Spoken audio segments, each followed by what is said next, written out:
Hello, I'm the DM, and you're listening to Campaign 2 of Fools and Flagons, the Tales of Archeron. We live stream on Twitch at twitch.tv/fools&flagons. That's fools, the letter N, flagons, every Friday at 7 p.m. Central for Tales of Archeron and 6 p.m. Central for Storm King's Chaos.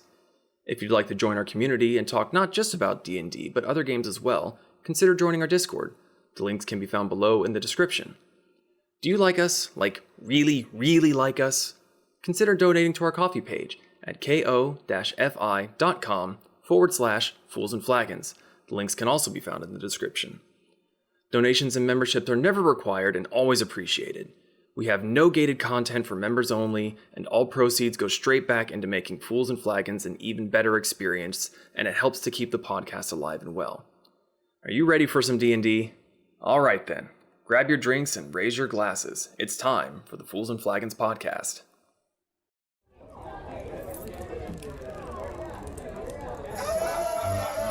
Grab your drink and raise your glass. Make a mess and kick some ass. Dungeon Master has no chance. It's time for Fools and Flagons.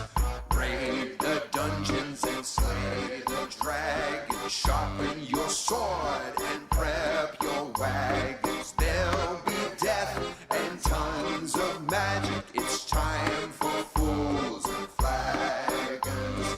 Time for Fools and Flagons. It's time for Fools and Flagons.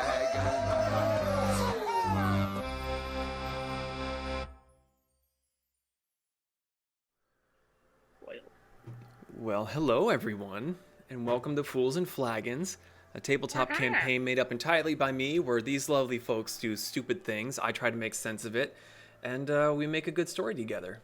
Zeke, that was a great face, by the way. I can make one better, not that one. Give me a minute, just a minute. Still warming up. Tonight we're back on with Tales of Archeron. Again, we do apologize that we didn't get to do Storm King's Chaos the last time. Not great headspaces, but seeming like we're probably going to be pretty good to go for next week if my assumptions would be correct. I'm getting a thumbs up, so we're going to go with I that. promise not to have a mental breakdown this time. Dude, shit happens. Let it happen. Yeah. Much prefer that you have some recuperating time to get life figured out, because life sucks. So, we got quite a lot to go over with the recap and everything, so I'm going to get through these announcements and see what else we got. So, if you are watching us live on Twitch, which we stream every Friday, alternating between Storm King's Chaos and Tales of Archeron, generally in and around the 6 to 7 p.m. Central time zone. We do want to thank you for your follows, subscriptions, and bits on Twitch. We do apologize that we cannot verbally recognize them on stream for the sake of not interrupting the story. Your support of us is always appreciated, and someone here will be looking at chat and will be able to interact with you should you have any problems or just talking mad shit. Someone here will respond to you. It won't be me. What? Were you raising your hand for something? I was doing math. Oh, well, that's dangerous. I'm going to carry on. Also, a very, very big super thank you to Martyr, Gelatinous Cube, Cargo, and Spazoid for being tavern patrons over on our coffee page. You can see them at the intro screen and the other slates that we have. Your support of us is very much appreciated. We cannot thank you enough. And if you want a spot at the bar like them, consider our coffee page. It will be in the chat if you're watching us live on Twitch. It's also down below if you want to support us for any reason. All the proceeds go straight back into Fools and Flagons and making everything a better experience for you guys. So, any other announcements, kinds of things? Right. Football season is rapidly approaching for me. I don't think there's going to be many, if any, Friday games. But this will also mean that most Saturdays that we could reschedule would probably not be an option for me. So bear with us as we navigate life. This is a hobby for us. We do it for fun. Unless we get a bunch of people going to our coffee page and make this a living for all of us. That'd be great. Cool. Okay, thanks. Bye. So, anything else? Anyone got anything? No. Cool. No. What, Nim? No. Meow. Wait, what day is it? Wrong campaign. Wrong campaign. Is the 16th. Correct. Because of the boob. I mean, there will be a convention next month. I think first or second weekend. I think I already put that in the announcements for the group, but I'll double check. But yeah, if you're in Orlando and want to stop by Fanboy Expo, come see our booth. And the name of the booth is... B&Z's Relics and Events. Oh, there I have no idea where on the floor we'll be. Over there. Just over there. in the corner. All right. If there's nothing else, grab your drinks and raise your glasses. It's time for Fools and Flagons. Huzzah! The jug is in the wash today, so I have a witch cup. A witch bitch. I thought that was a Dickies cup. Witch. If you've never been to Witch, there's not that many around anymore that I can find, but they're very good deli subs. Which? Which one of us? I need ring sandwiches.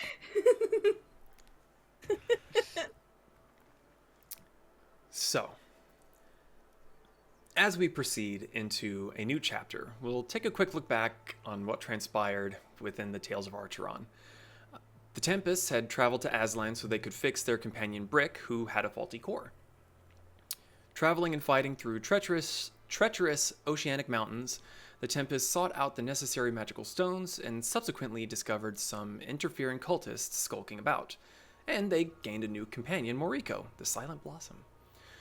Though they were unable to discover the cultists' motives, the Tempests thwarted them, and they came across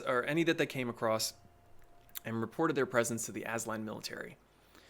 Then, after killing and unkilling a rare creature to retrieve the final stones needed to craft Brick's new core, they returned to the mainland to find that Chichimec had been attacked by the same cultists, damaging the forges within, slaying their beast of burden Cassie, and kidnapping both G3-MENI and Borgrir. With Chimali injured during the attack, Pez was an incredible asset in helping complete Brick's rebuild, updating not only his core but his entire physical being. The ritual to transfer Brick's consciousness to his new body went off without a hitch, except for Brick making an attempt at a joke that went off swimmingly. And with almost no time to prepare, the Empress of Aztlan, an Aarakocra named Izel, visited Chichimec to personally check in on the repairs and to meet the heroes who uncovered the cultists' meddling. Just in time for the cultists to meddle once again with the Tempest's previous nemesis, Zephyrus. To complicate things further, another Greim joined the fray, but the Tempests were not to be bested, and with the help of Moriko, wiped the cultists and Satyr's beast off the face of Archeron. But not without casualties on their side. Hamburger was slain during the fray.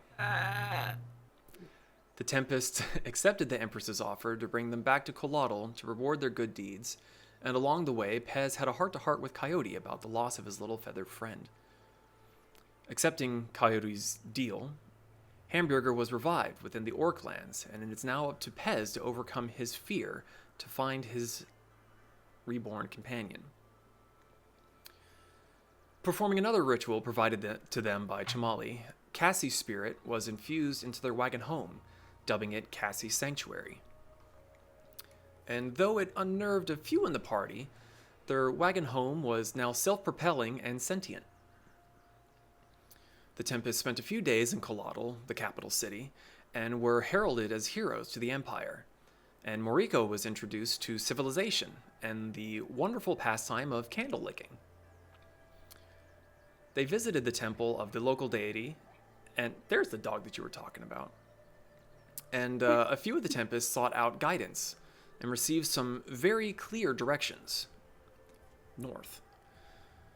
Nerf. Following the whims of Tlazocoatl, the Tempest headed north towards Takatari, with a slight detour up the Dragon Lover's Mountain, where they were visited by both Tlazocoatl and Shenshe in the Divine Flesh. It was here that the Tempests received a blessing from the deities. Kasumi was given all of her tails back, plus a very curious vision. And Brick was gifted with a scale from Tlazocoatl to help aid in his desire to protect his family. We rejoin the Tempests now as their skyship slowly descends down into the land of Takatari. Whereas your initial descent through the cloud was swift and somewhat violent, the descent now is slow and smooth as you gently drift down these slopes of the mountains. So, what are you all doing on your trip downward? I'm surprised we didn't have to sacrifice one of the crew members.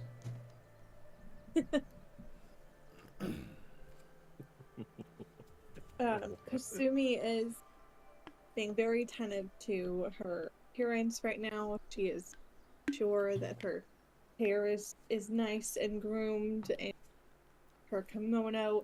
She has on something else. It's definitely not something that she wears on a typical basis, the style. It's it was getting on my nerves. It's definitely more of a dressier kimono, if that more of a I wasn't gonna say but definitely not like road clothes. But she's just making sure that she is put together, she is ready to go before we hit the ground. Okay. Anyone else have anything? Looking around. Kind of taking in. Yeah, Brick is just admiring his new shield. Okay. Pez, Moriko, anything? Mariko's looking over the ledge and looking at everything. Okay. Another hour or so goes past where occasionally the ship has to level off to move past a shorter mountain peak as you continue your descent. Soon enough, the land of Takatari comes into view. It is mostly a vast open plain with a few trees scattered here and there. Nothing terribly tall. Kasumi, are you still futzing with your appearance, or would you be outside at any point? If we're getting closer to like a touching ground, and she is sitting outside cart watching as they're Okay. You were the only one to really notice this, as none of the others have been in this region before. The fertile green landscape that you were used to seeing now seems somewhat dried up. The greens aren't as vibrant, they're muted, as if the whole land is in a fall period. It's very unusual. But the rest of you are able to see between the sprawling landscape. Off in the distance, you can see what's very clearly land marked off in field rows. And then there's another longer gap. And way, way, way in the distance, you can see what looks like another little tiny house off in the distance with maybe a fence that you can see. And just a single long winding road that vanishes off into the horizon.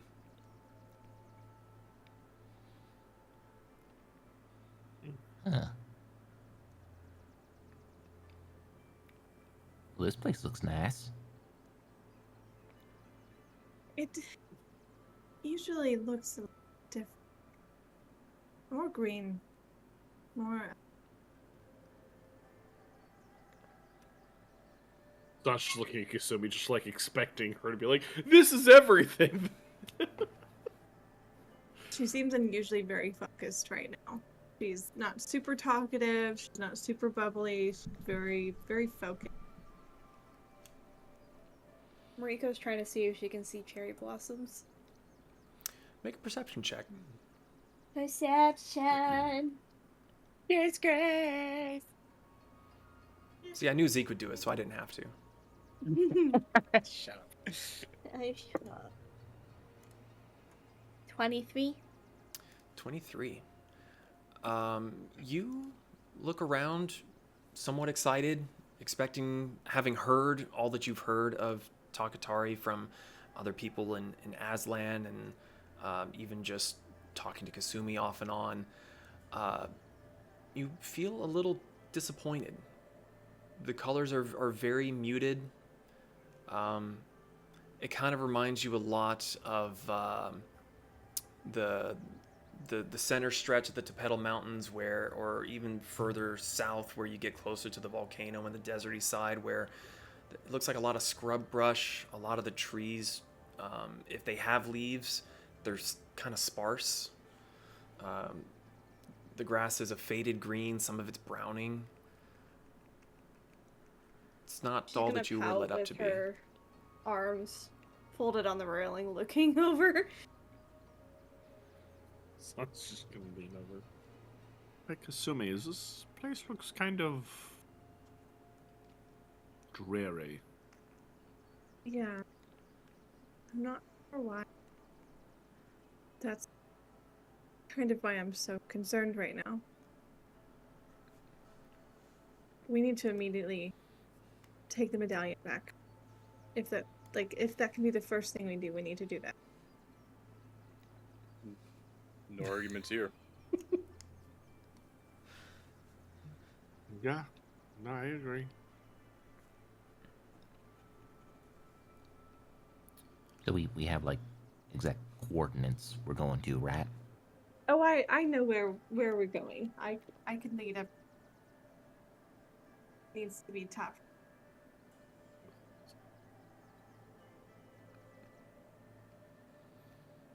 Okay. A few more minutes go by. The ground gets closer and closer. And with a very subtle thump, the ship comes to rest. The crew begins to lower a walkway, begins unhitching the wagon from where it was safely anchored to the base of the ship. And soon enough, you're able to direct Cassie off to exit the vessel. So, as the wagon departs, the captain stands at the edge of the railing of the what was it called? The flying vine. Sorry. And as the walkway is being pulled back, he leans and looks across in your general destination as my devices scream at me. Well, good luck. You might need it, as he also is looking a little bit concerned at the landscape leading away. Thank you. And she just nods at him as she pivots and continues to kind of walk somewhat at a fast pace. Yeah, Riko's thank you. following Kasumi. Brick palms a few gold coins and shakes his hand. Safe travels, countrymen. You as well, my friend. It is not often that the dragons choose to speak to someone of their own free will. I do not recall much of once we went through the cloud cover, but whatever task they gave you, good luck. Thank you. I have a feeling we shall need it. Right, not to be rude, but get off my ship. We have At schedules once. to keep. And as the rest of you disembark and the plank is lifted, you hear shouting in Aztlan to lower sails, get them back up in the air, and you see the ship slowly going up over the mountain range. So, you are currently on a single, long, windy dirt road. What's the plan? Is the cart going to fit through this path? Easily. Then, assuming just turns, I'm going to walk outside the cart, if that's okay. Just so there can be a familiar face. So Right. I say pathway, I mean more like a road, but Okay. it's not like cobbled and paved like you've seen in a few of the other places. This is a wilderness Makeshift. path. There will be not so much makeshift, but it's dirt and ruts, and just the constant years of travel of people taking the same road have basically compacted the dirt to the point where it is a road. I mean, if you want to walk, you can walk, or you could just take a seat next to me on the seat. Pez is just It gets bad lonely up here. Will I fit up there with my extra tails now? Don looks at Kasumi just like, really? You're gonna rub this in? You got the extra tails now, you're just gonna show off? I don't know if I can through these doors. My tails are too big. Well, if she puts enough product in them, they just become rigid. The seat up top is very spacious. Okay. 3 of you could fit up there. You'd be a little snug, but you would still, have enough space to kind of not touch each other, but you wouldn't be able to like man spread and sprawl out with 3 Okay. people. But with the 2 of you, Pez is small enough that you've got more than enough space if you wanted to be up there with him. okay. Moriko, 'cause- did you want to hop up here? Can I? Yeah. I don't. Son looks at Kasumi. Yeah, can she? Or will she not fit for all of your tails? Jealousy is an ugly thing, Zon. I can also make myself small. Wait, what? I'm already small. Oh, just for shift into a smaller animal. Yeah, never. Such just, I'm gonna go inside the cot and just walks inside the door. Riko's gonna climb up on the seat. Okay. Brick? Rick is, I'll say he's like kind of in the tower area, just up top, just like looking at it, everything. Okay. So Zon, you're inside the Wagoner. Is there anything in particular you're doing, or are you just relaxing? Playing with this new get up. Making sure everything fits right, and you got the right All movement. the straps, and... like, there are like 700 straps on here. I'm going to know every single one of them. What does this one do? Ooh, butt flap. Nice. Handy. Okay. So the 3 of you hop up top. Brick is in the tower behind, keeping an eye on the rear and the sides. I'm concerned by that giggle. What did you do? I was searching for straps. Oh. That's Oh, God. Oh no. All right. So, I never saw that. where's your destination? Where are you heading to? To the Shogun. Okay, so heading to the capital city of Chunsu. Mm-hmm. Using Pez's knowledge of maps, you know that it's roughly 100 miles away. Your normal traveling would get you there in about 5 days. Cassie, not needing to sleep, could theoretically travel through the night. So the question becomes, are you going to tell Cassie to travel through the night? Is someone going to be keeping watch? I never thought of that. Like, so does Cassie have to sleep at all? Or is she kind of like Brick, where like she needs to, pseudo sleep for like 4 hours? I forget. I believe it was Pez had asked her if she had to sleep, and she didn't know at the time. Checked back in with her later. She doesn't need sleep. So I mean, if it's okay with her, Mhm. so Kasubi's gonna like sit there and she's like, I can just ask her. So she looks awkwardly around to try to see like something to talk to, but then she just kind of looks up at like the little awning like above them? Because they have a little awning above the seat, right? No, it's an uncovered seat. Oh, it's an uncovered seat. Okay. Anyway, she looks Brick at has a an awning wall. in the tower. He's got a little roof. She's looking at a You- wall. You look back and Brick's just holding his shield in front of him, and finally he says something you don't understand in Aztlan, and the shield just like kind of hovers in midair, starts moving around. Okay. So she just finds a random wall or corner on the outside to look at, and she's like, Cassie, Yeah. would you be okay with continuing travel until either something gets in the way or we tell you otherwise? I can do that. Well, That- I don't know where we're going. Well, we can make sure that we have someone awake knowing where we're going. Okay, I can wake someone up when we hit one of those. I don't know which way to go. Yes. Yeah, You hear like a little mischievous giggle. I have found things. Oh. Wait, can all of us hear this, or is this voice just outside? The voice is only being heard by those in the front seat. Brick, you would hear just a little bit of a voice because it's kind of ahead of you. But Cassie seems to be able to focus her voice into a specific location around her. Okay.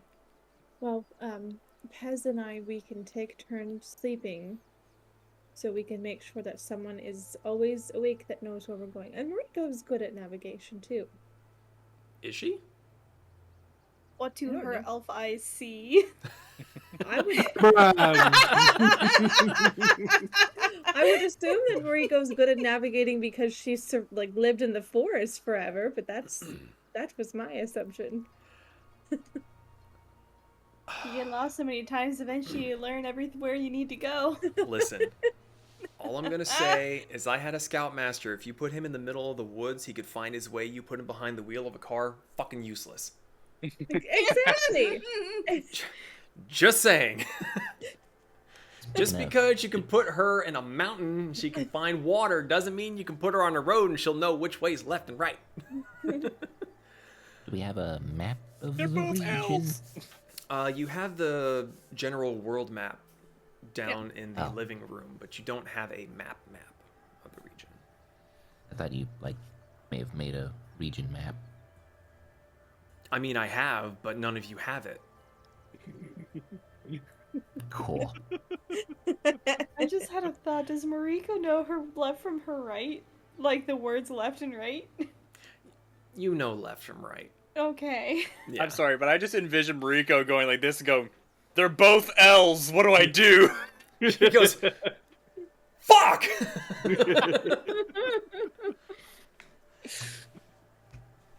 Actually, Zon's gonna stick his head out of the window. Hey, Kasumi! Uh-huh. Is that potion making thing that you have working today? Moriko has the little talking Oh, wait. potion bottle. I'm sorry. Wait, where's Moriko? Yeah, why? My apologies. This little Right. potion maker, is he able to try to make another potion today? Go pull out Mr. Bottle. Well, hello, my favorite pink friend. How can I help you today? Are you able to make another potion today? Well, I haven't made any potions for anyone, so yes. You ask him if you can make one as a spell recovery once I gave him before? Do you want me to give him to you for a little bit? So just reaches out of the window. Just wiggles his fingers. Sure. Forgive us for passing ownership for a moment. Gonna pass him to Zon. No, don't give me to the bunny man. No, okay, got it.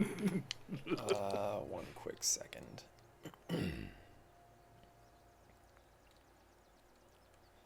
All I can envision is just the South Park Canadian mouth. Hi there, buddy. Would you like a potion there, guy? Sorry. The bottle's Canadian. I'm not your buddy, guy. I'm not your Yeah. guy, boy. And he's Canadian. Where are you from? I'm from Canada. So as What's you that? drop him down, he goes, hop, hop, hop, oh, hello, fluffy thing.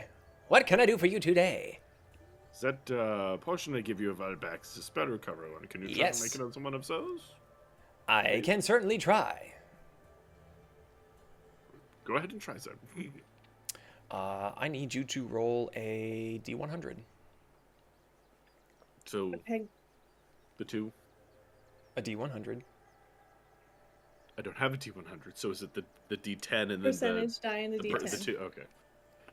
I've only been doing this for 3 years, people. More than that. 1 year. I think it's 19. two. 1 and a 9. That. Yes, that's a 19. Okay. Wait, which one was Oh, the it's a double 10 numbers? and a 9. Sorry. Then it's that's a the 19. 10. Yeah. Sorry. He sits for a second. Is like, What's wrong? let me check real quick. I don't think it worked. It's a very complicated potion to make. Oh. Well, that is disappointing. Yes, But I appreciate you trying at least. I do what I can. So how are you, my fluffy friend? Zahn is just like, I'm talking to a potion now. I'm doing quite well. Hoping you have been okay in our travels. No cracking. Zahn is scraping the bottom of the fucking barrel. I am undamaged. Thank you for asking. Oh, I'm happy to hear that. Well, if Moriko does not have any cues in the potion making for you, if you would not mind trying to make one of those, the next chance that you get, until we are successful, I would greatly appreciate you. Well, you have me curious, friend. You are asking for one of these potions, but you have not cast any spells that I am aware of.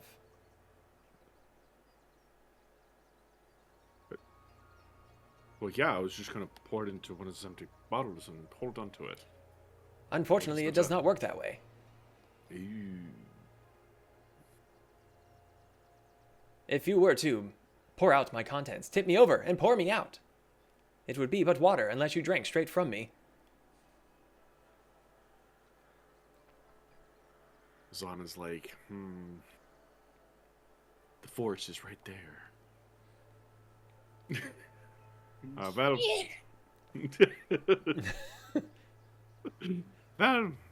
that is unfortunate. But it was my own ignorance, so I can only blame myself. But, yeah, hold for 1 second. Hey, Moriko! Why? I need you to catch again. Wait a minute, what are you doing? Zahn is just gonna, like, okay, so, wind, No, the trajectory of the sun and the no, moon. no. Please no. Ah! Catch. Oh, thank goodness. You think Mariko's gonna give up, like, miss catching a shiny? As you catch, he goes, please don't let me go again. It would just been so funny if Brick had like strolled by and the shield just it knocked it out of the air. Oh my god. Mr. Bottle away. Home sweet home. You need to make him like a little shoulder strap or like a little ride along. Or like a little pouch on her belt. Mm-hmm. Isn't that not how you're Pocket. carrying him already? He's inside a closed pouch, but he can't really see out. Opens it. I can breathe. Does he need to breathe? Only one way to find out. He's been in there long enough. If he needed to breathe, he would have been dead by now. Pouches aren't airtight. Usually. Usually. As long as it's not a bag of holding, he's fine. All right. So, as you begin to travel down along the road, I need someone to make a travel roll. Actually. I'll do it. Oh. Isa, Issa gets Issa to do had the first first one. Yeah, Roll Oh, a that's right. d20. Okay.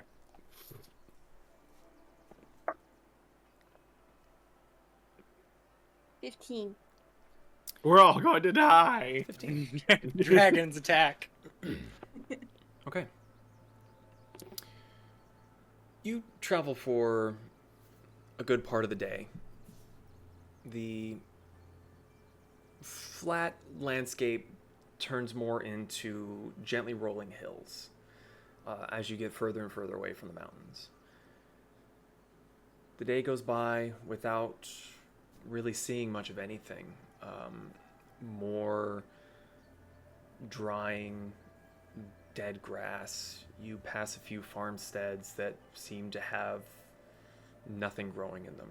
It's very dusty. Is there any people? You haven't seen anyone. The few farmsteads that have been out here, they've been seemingly quiet. Any animals? You hear the occasional crow, some bird of prey circling up high up in the distance. It's I not was hoping for prettier until birds. it's not until the early afternoon that you hear howling in the distance, far, far off in the distance. Like, what kind of howling? Obviously, like wolves or something, but like, is it made by some creature? Well, those of you outside of the wagon, so everyone but Zahn, make a perception check. It's okay. Everyone else is outside. They'd be able to hear it. There is some semblance of soundproofing inside the wagon. Not just in the big comfy chairs with big windows. Like, yeah. 23. 23. No. 18. 18. A child. A sleepy child. 19. 19. 25. 25. Wow. So Pez had the highest roll with a 25, right? Brick was 23. Yes. Okay. Pez, you were the first to notice, which is somewhat surprising considering your relatively shitty day sight. So bright. And as you turn to look and see this in the distance, Brick, you happen to be looking by or looking past Pez, and you see him look. You follow his gaze. You see far off in the distance is a wolf standing at the top of a hill. With both of your rolls being above 20, you can... Pez, you can tell from your personal knowledge. Brick, you can tell from your book reading. This wolf is malnourished. It seems far thinner than it should be. And for the moment, it seems to just be watching you.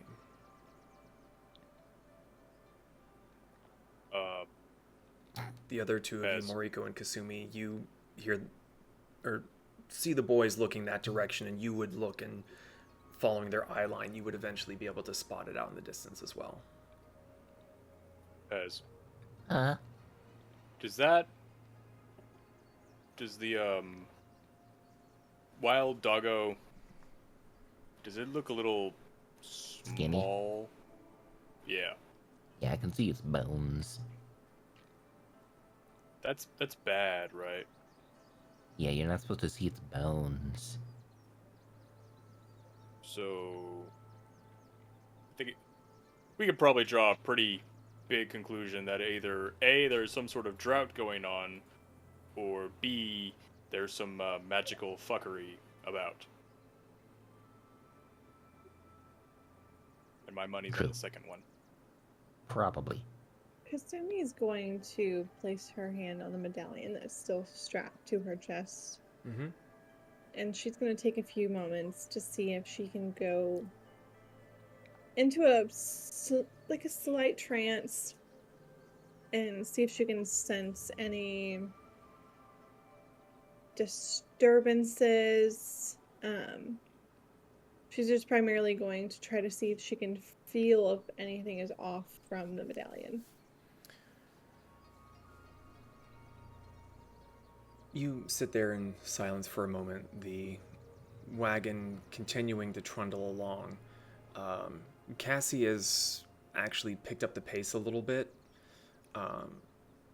Her instincts, having sensed and seen the wolf herself, is giving her a bit of unease. She hasn't really said anything, but without any commands from anyone, the wagon has started to go a little bit faster. Mm. You place your hand on the medallion, and you sit for a bit, but you don't sense anything from the medallion itself. There's definitely something off in the area, but nothing that seems to tie anything back to the medallion that you're wearing. Okay. Okay. How far is it? With Cassie picking up the pace, it is quickly falling back. It has not moved from the top of the hill, but it is seeming to watch the cart with a pretty intense stare.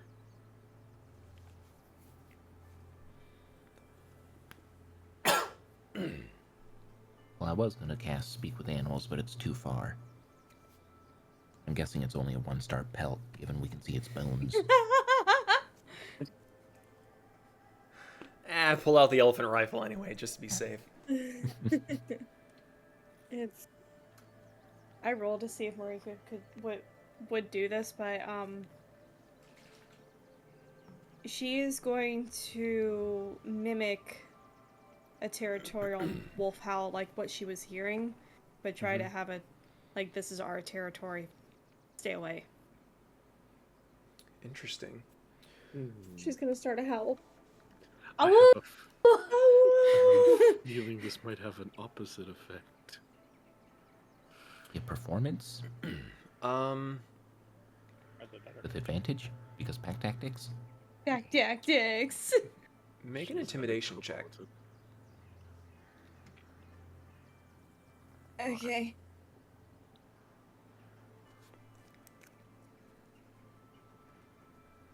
Natural 20. Oh. Okay. Hell yeah. She said, back off, bitch. Oh.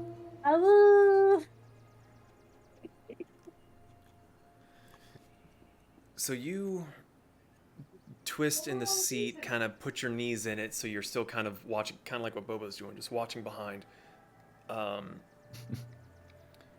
And seeing the wolf still there staring at you, you inhale deeply and you let out a loud howl, much like the wolves would do. Brick, you're not expecting it to be back there. You kind of like flinch and look over and see see Moriko just full like back tilted, just letting it rip off into the distance. The wolf seems to perk, its ears lifting and then dropping, and it, where it had been standing stoically and watching you, it now kind of hunkers down and slinks off the backside of the hill.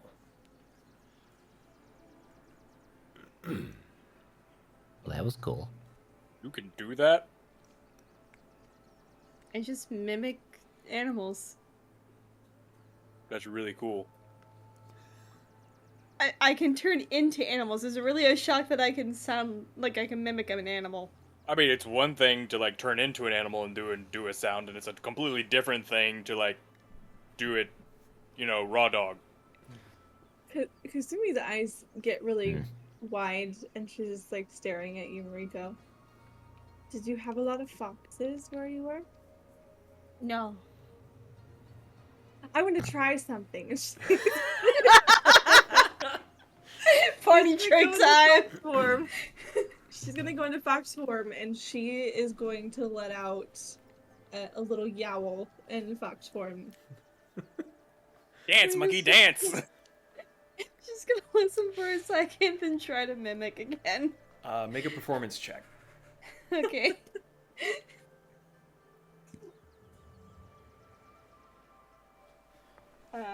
Performance?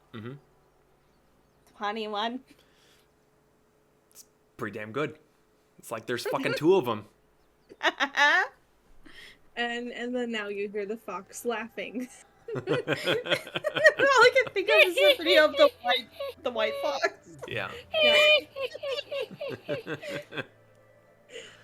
So Pez, you're up there with them, just going ham right beside you, just making is fine. noise. This is normal. I'm used to animals. This is fine. Brick's just like, what the hell? Now, question though.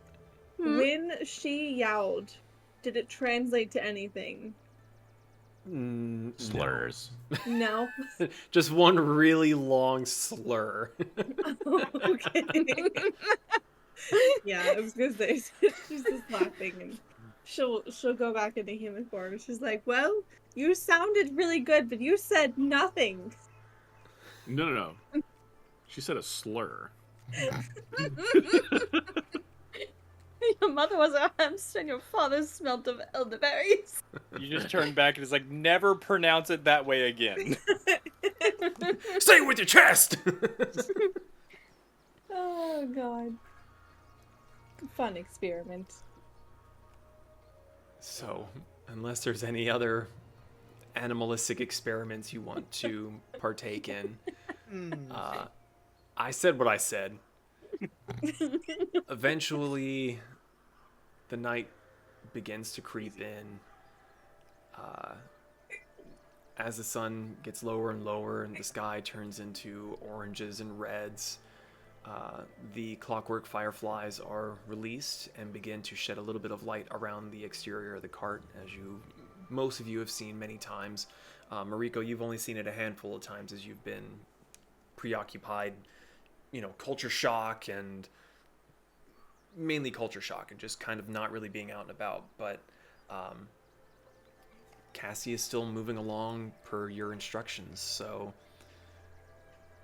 Look, don't eat them. I tried eating them. They'll hurt your teeth. I just want to touch them. Make a dexterity check for me. With chopsticks. Buzz, get the fuck away from me. Wow, my dice is being really good to me. I wonder when this screw's gonna drop. Probably when combat happens. Yeah, dirty 20. Dirty 20. They're not moving very quickly. One of the lights gets a little bit close, and you just cup your hands around it.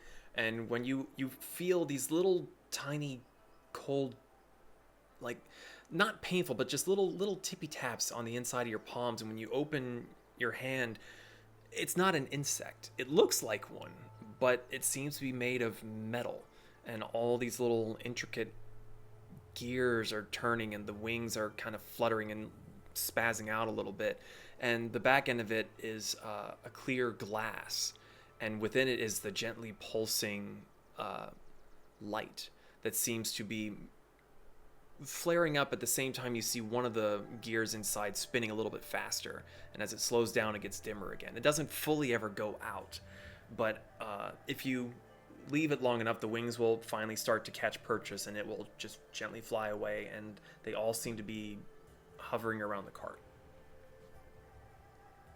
Fluff had gone down her arm to also inspect it. When it started like trying to fly, Fluff just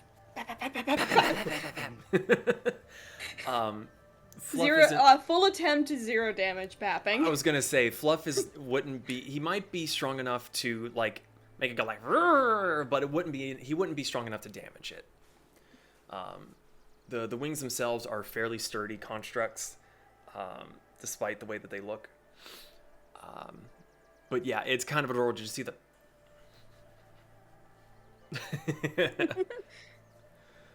I just pictured the little short-legged cat zip.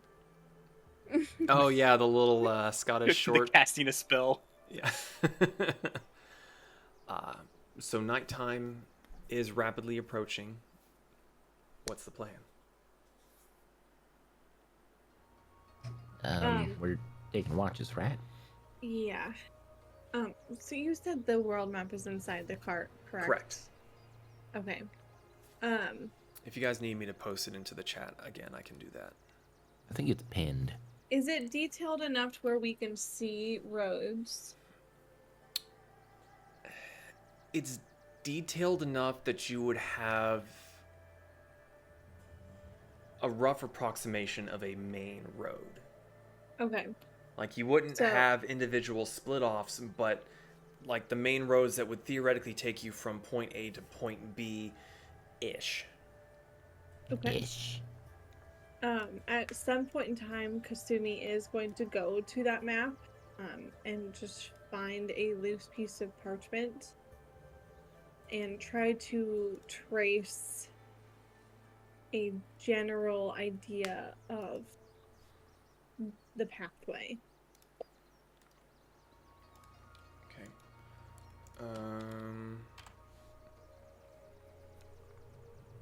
Oh, same time.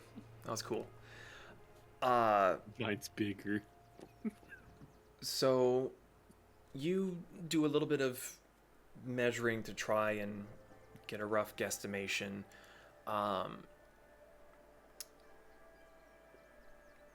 If you were to travel normally, traveling during the day, resting at night, it would take you roughly 5 days ish. Having Cassie run the wagon nonstop, so long as there's no issues or breaks or anything of that nature, it would be 2.5, maybe 3 days. Okay.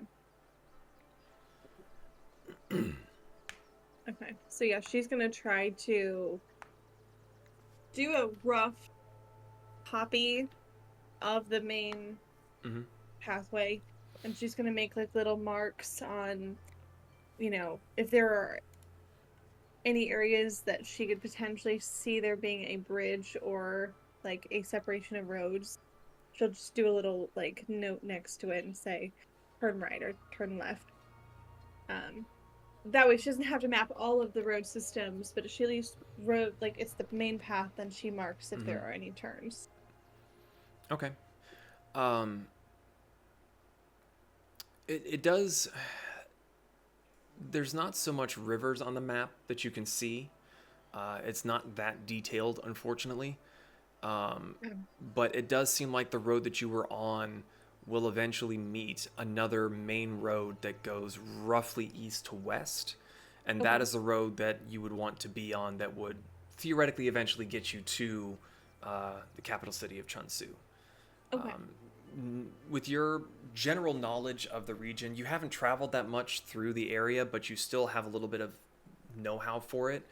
You do know that there are scattered farmlands everywhere across the plain of Takatari. It's a big agricultural area of the dynasty.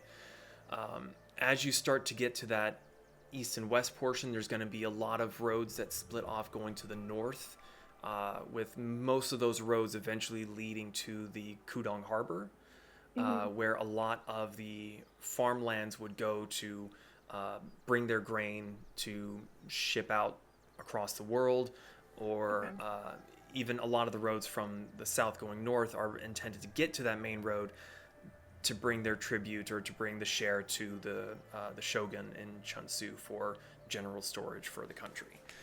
So you are aware that there will be a bunch of smaller roads, but a big road should be very obvious what road to be on if you weren't a dinosaur's soul infused into a wagon. Yep. Yeah. But yeah, she's gonna make sure she has a little cheat sheet to keep up there for anyone who is keeping watch in that front seat, just so they can have a general idea. We are here now. Big road, big city, water too far north. Go back south, go east. Pretty much. If you go east and hit water, turn back west, go north again. But yeah, she's gonna swing back up there to the main seat. Okay. Well, it is getting late, so I didn't know if someone was feeling tired, if they wanted to take a rest. But I figured we could take turns. Yeah, I'm down. I want to Favors sleep. required. You want to sleep? I want to sleep. You gonna go inside to sleep? Yeah. Moriko, just because I can never remember if I fully explained the look of the wagon to you. Where you're sitting at the front of the wagon in that really comfortable seat, right below you is the bay windows with the switchback staircase going up to the second floor. And right behind the seat where you are is a small flat part of the roof that's got a little tiny wrought iron fence around it. There's currently nothing in there. It looks like it might be a place for storage and kind of strapping some things down. There seem to be some big iron hooks there. As far as I'm aware, there's nothing there at the moment. But just past that is the small little turret tower that Brick is in. And that's generally, while the wagon is moving, how you would get in and out is to climb through that turret tower. Otherwise, you would have to drop down the front and go in the door on the right-hand side of the wagon. I thought there was like a sliding window. The bay window in the front, that opens, and there's a window on the side that opens as well. But Okay. the seat is basically like on the front part. Like if this is where you would normally hitch up the animal, you're sitting here, and then there's the roof and the turret, and then just straight down. Ah. Yeah. Yeah, Moriko's gonna climb through the turret to go inside and go seeps. So who is taking first watch? Who's taking watches, period? I'm taking a watch. I'm taking a watch. Even if Zahn doesn't talk to anybody, he's probably going to end up getting up just because of habit and taking one at some point. Okay. So who's taking which watch? Say that 5 times fast. Which watch? All right. I'll take second Which watch. watch and which? I'll take first.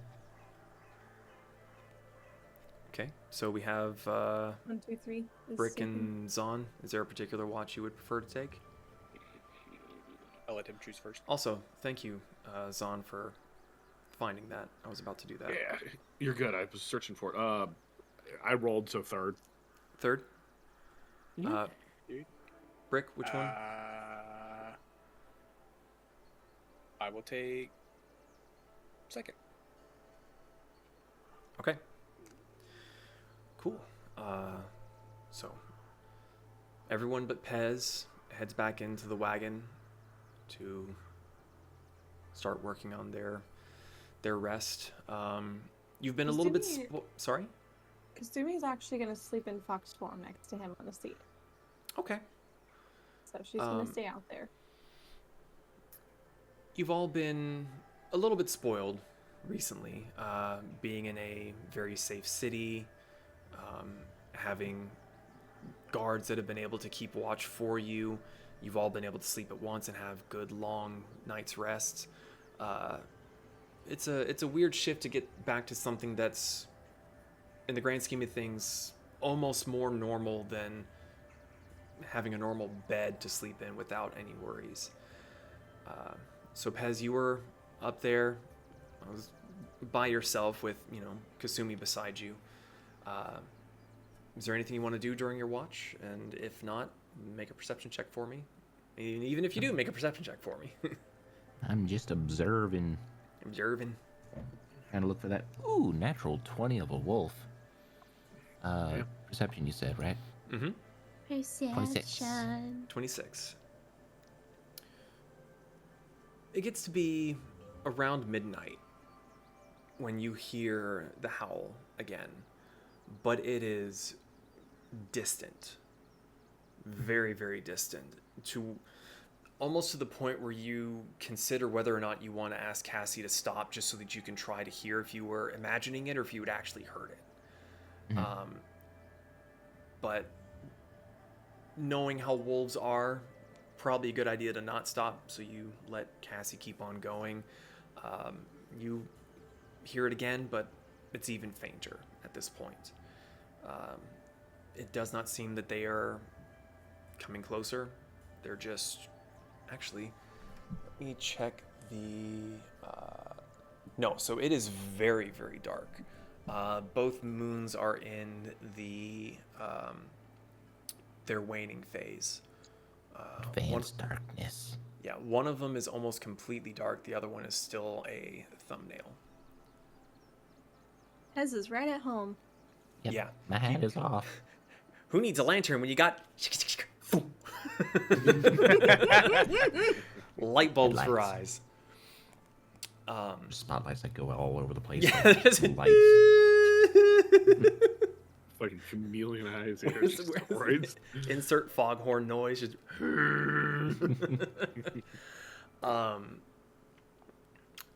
other than the distant howls of the you would assume were the wolves that you had seen earlier in the afternoon. Nothing else seems to happen. Cassie is silent. Her speed has become a little bit more normal and level. That instinctual fear seems to have left her. And the night is silent. Almost too silent. I hate Meteor! For how much tall grass and vegetation is around, there's no real insect noises. I really hate it. It's very sus. No road snacks for Pez. Nope. No trail mix. That's fucking gross. Thank you. Kobolds gotta eat. Kobolds stick their head out the window for a completely different reason. Aw. Pez, eventually your watch does come to an end. Kasumi is right there beside you. Brick, you've had your long rest. Yeah. So wherever you have decided to, Oh, I come up to the I would roof. say bed down, but I guess you technically just kind of lock up for a little bit somewhere. Yeah, I've been on the roof. I didn't retreat to the library this time. I've just been sitting in a corner. He just leans and goes. Pez is gonna stay there, just like tilt his hat down and go see after he nudges Kasumi. Yeah, even if you were to turn and, sprawl out on the bench itself, plenty of room for another person. Pez is small. Because you were shaking Yeah, awake. she's gonna shake her head a few times and do her little stretchy, just paws down, booty up, and then she is going to go back into human form, just so she can. Pez, say the words. I'll be stretch. Thank you. I was actually searching for a gift like that. And then so she is going to just sit up and to be in human form, so she can just politely Same one. fold her hands in her lap and continue looking forward. Okay. So Brick, you are now properly awake. Are you staying in the turret or? I'm actually gonna walk up along the top till I'm like directly behind the seats and just kind of flop on my butt. Okay. I need both of you to make perception checks. Brick, you with disadvantage because I don't believe you have dark vision. I'm gonna bamf out Mortar and see through his eyes. Copy. Way to circumvent my negatives for you.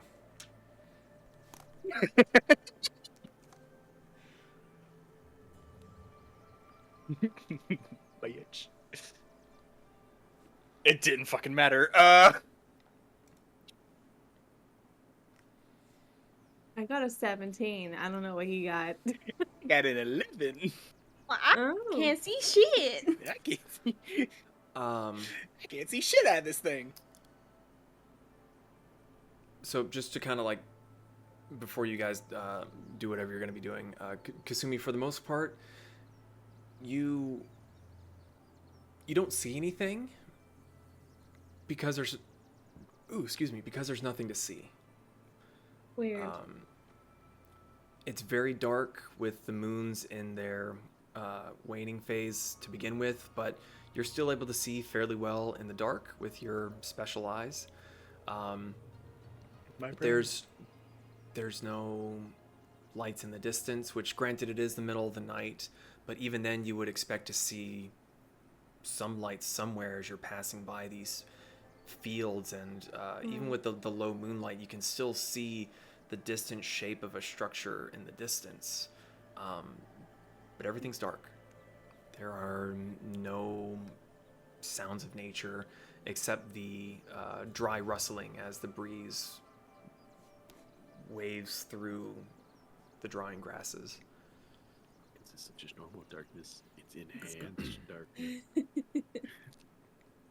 she's very concerned now with how unusual it is compared to what she remembers.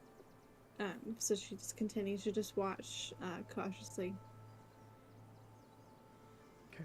Is there anything the two of you want to do during your watch? Because Brick, you don't see shit. Mortar doesn't see shit. Nope.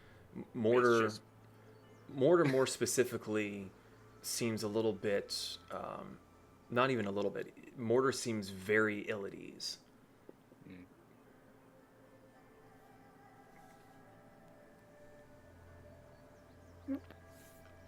You might have said before, and at this point, like, Brick just kind of has his hands folded on the corner, kind of like facing diagonally With your legs up out. behind you, just kind of kicking back and forth. No, he's still cross-legged. He's too big for that. You might have said before, but I'm drawing a blank. How long has it been? Oh gosh. I don't even remember. Because Kirsten actually doesn't remember. I don't remember. Would you like to try to remember, or are you gonna... Sure. Sure. Make a history check. See. Let's use my other dice. Okay. Okay, so that's a 16. 16. Your best guess, at least 10, maybe 15 years. You've been gone for a very long time.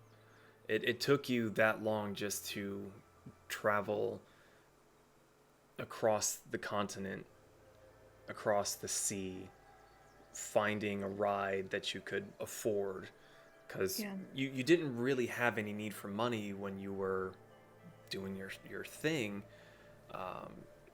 So having to figure all of that out while also struggling to find any clues whatsoever. You were traveling for a good long while, but a specific amount of years is difficult to really nail down, because there was that time where you were starting to lose a little bit of hope, and that's when time just began to blur. And then you met all these people. She seems very quiet and a bit uneasy before she answers. Just like, it's been too long.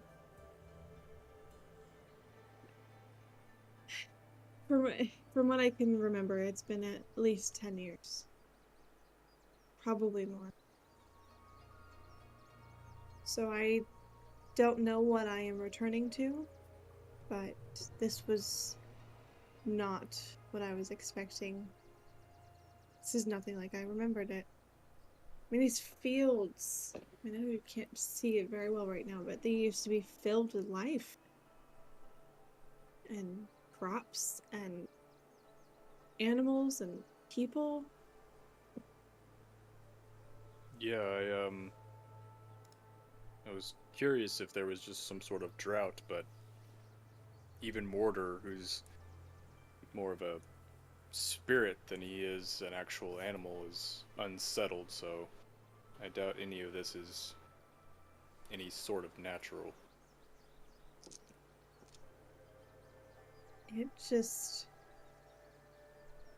There's something upsetting the essence of the land here, and I don't know what it is. Shenshe didn't mention this at all. She mentioned something about a crystal that needs to be found and that the medallion needs to be returned, but she didn't mention that the land's in peril.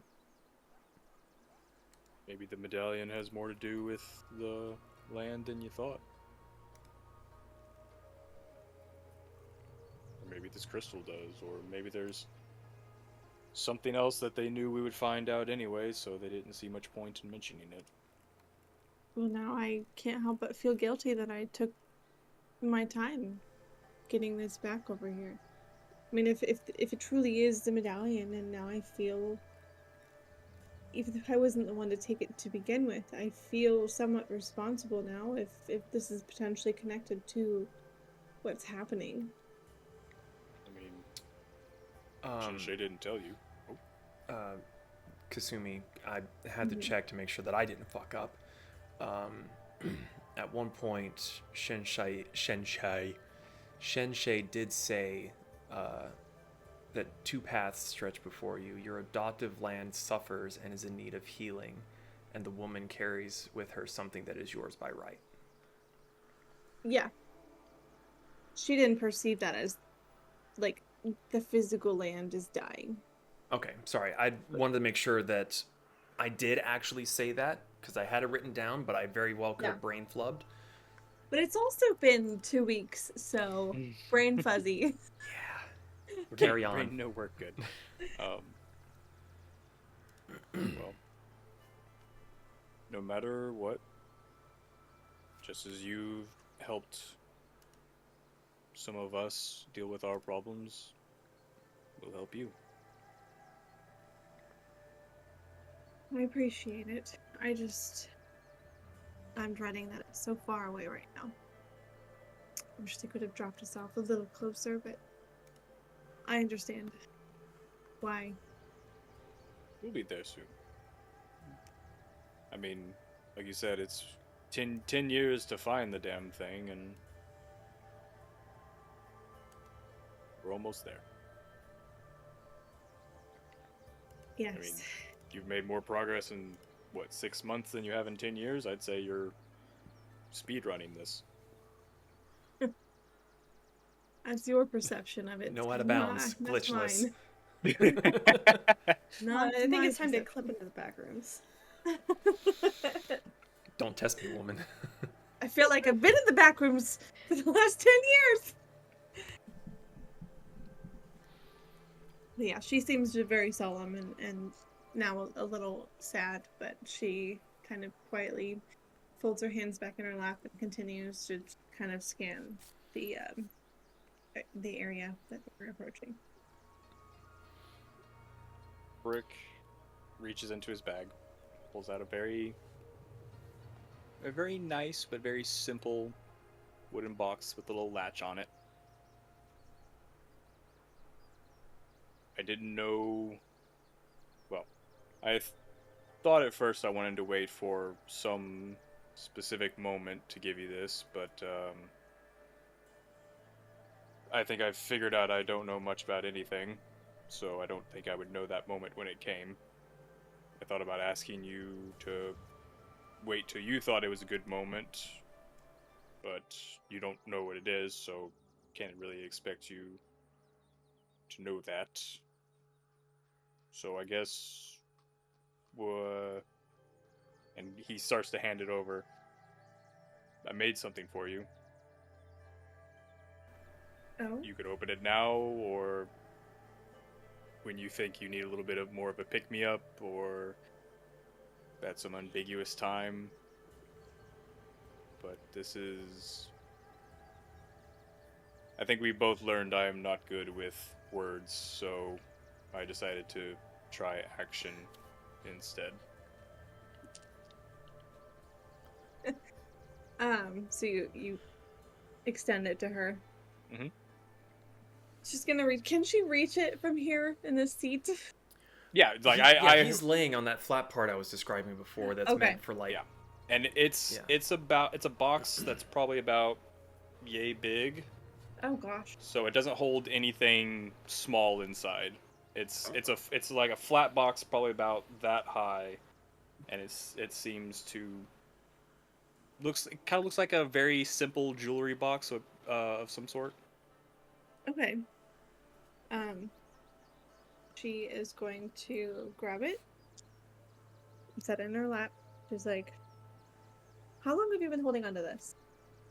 I actually just finished it as we were leaving. Okay. I took some inspiration from my countrymen's craft. Okay. Well, let's see what it is. And she just pops it open. Just pops it open.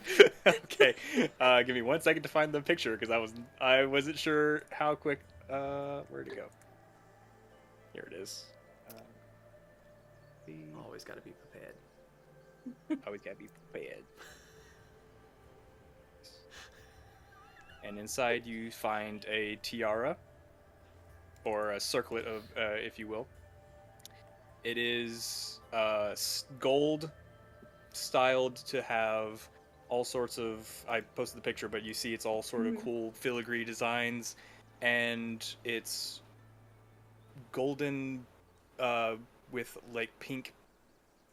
I don't know if it's pink paint or if he like got some pigment into the heating process itself, but they are. It's a sakura circlet. Oh. Is the headpiece? Yeah, just like a little circlet I made. You said you really liked sakura blooms, and I thought it would be a good welcome home present. You see her like partially pick it up and look at it and like analyze it and like turn it and tilt it. You made this?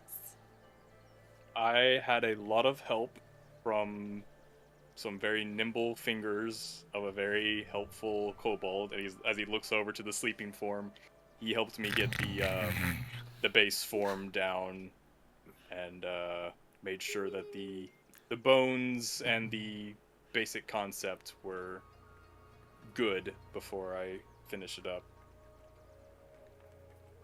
She kind of smiles and she looks over at Pez and she's like, this is very delicate considering the two of you made this. We can be delicate sometimes.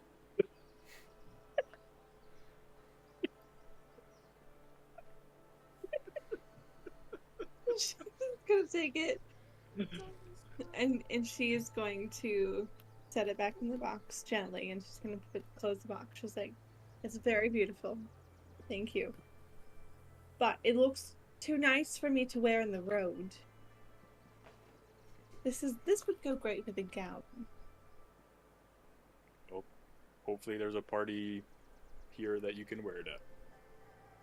Well, so I'm going to add it to my collection of fancy garb, but it's very nice. Thank you. Welcome. And then she's gonna like tuck it under her leg a little. There's Pez asleep. Oh. Totally not eavesdropping. All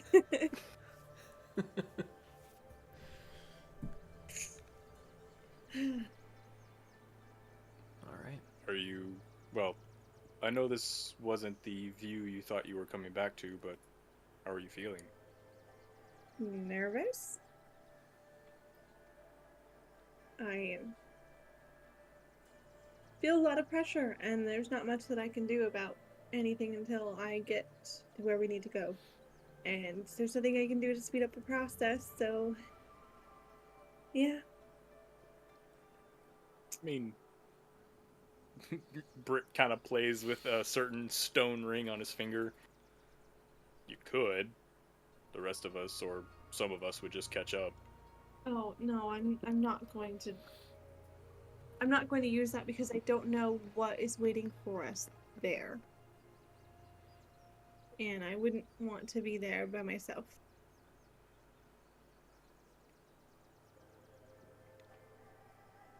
Fair enough.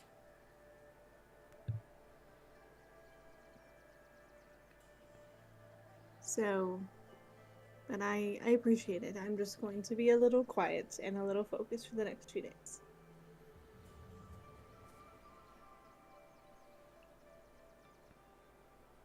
All right. The rest of your shift goes with eerie silence. broken up a little bit by Pez having a good snort here or there.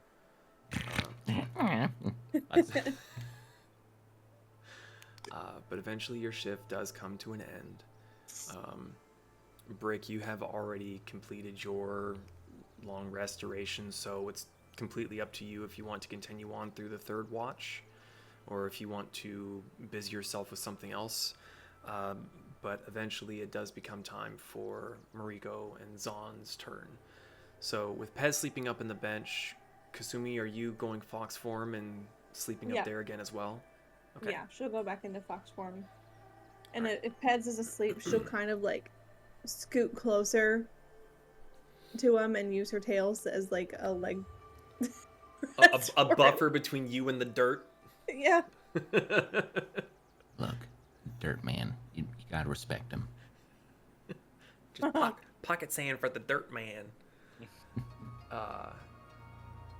So someone goes to wake up Moriko and Zahn, I would assume. I'll do it. Okay. Well, Moriko probably woke up on her own because she only needs 4 hours. And Zahn, where were you sleeping? Fair point. One of the big chairs in the main bay window area. Okay. He just, like, slowly tips the chair back. Zahn, in your dream state, you feel the wave that you've been, like, charging for just keeps going up and up and up. Why is this wave so big? And then you wake up. Are you standing above the chair? Yeah, I'm like, at this point, you're probably next to, like, parallel with the ground. I grab you.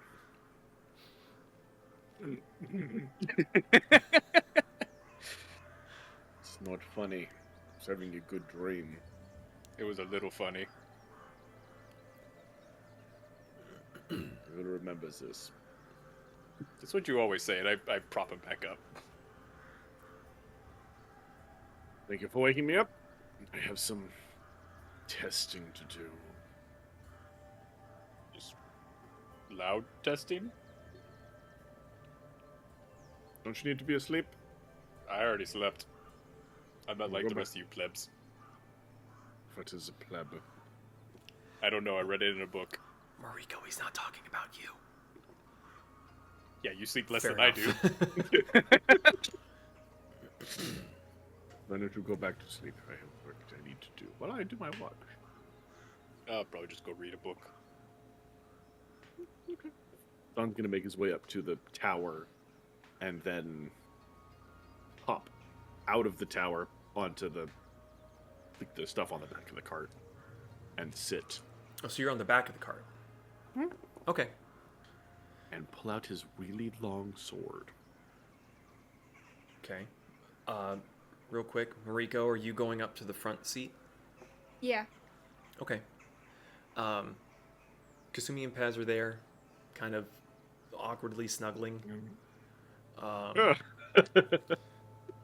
You had seen Zahn going past your door as you woke up and got ready for your watch, and by the time you got up through the turret, you didn't really see where he went. But you go on up to the front seat. Both of you make perception checks for me, and then whatever you have planned to do during your watch. 19. 19? 27. Jesus fuck, woman. Okay. So, I know Zahn said that he had something he was wanting to do. Moriko, is there anything that you were going to try to do during your watch? Moriko's just gonna try to brush some of Fluff's fur, get out some of the shed. Okay. Fluff is going like full dead fish. I just want to sleep. Just fucking do whatever. I'm sleeping. Doesn't matter. Okay, Zahn, so you said that you pulled out your really long sword. Yes. And I'm gonna cast Green Flame Blade over and over and over again until it's blue.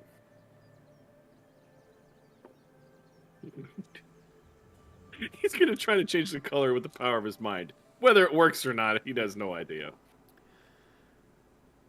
Moriko, with your 27 perception check. The first thing you notice is a flash of green from behind, and you go to look. You don't see anything, and you start to turn. It's there again. And then it like a few times until at one point you just sort of sit and just keep watching. You just see.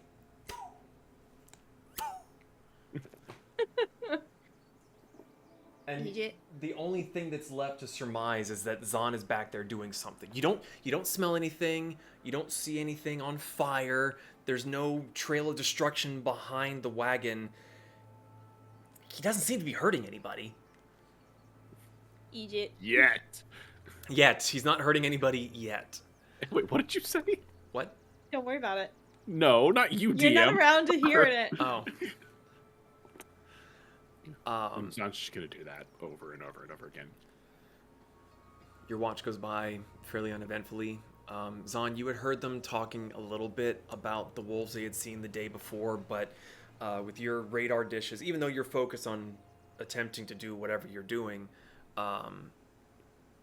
there's no sound. You hear your own voice, your own breathing, the flames sparking to life and then fading. You hear the trundling of the wagon wheels.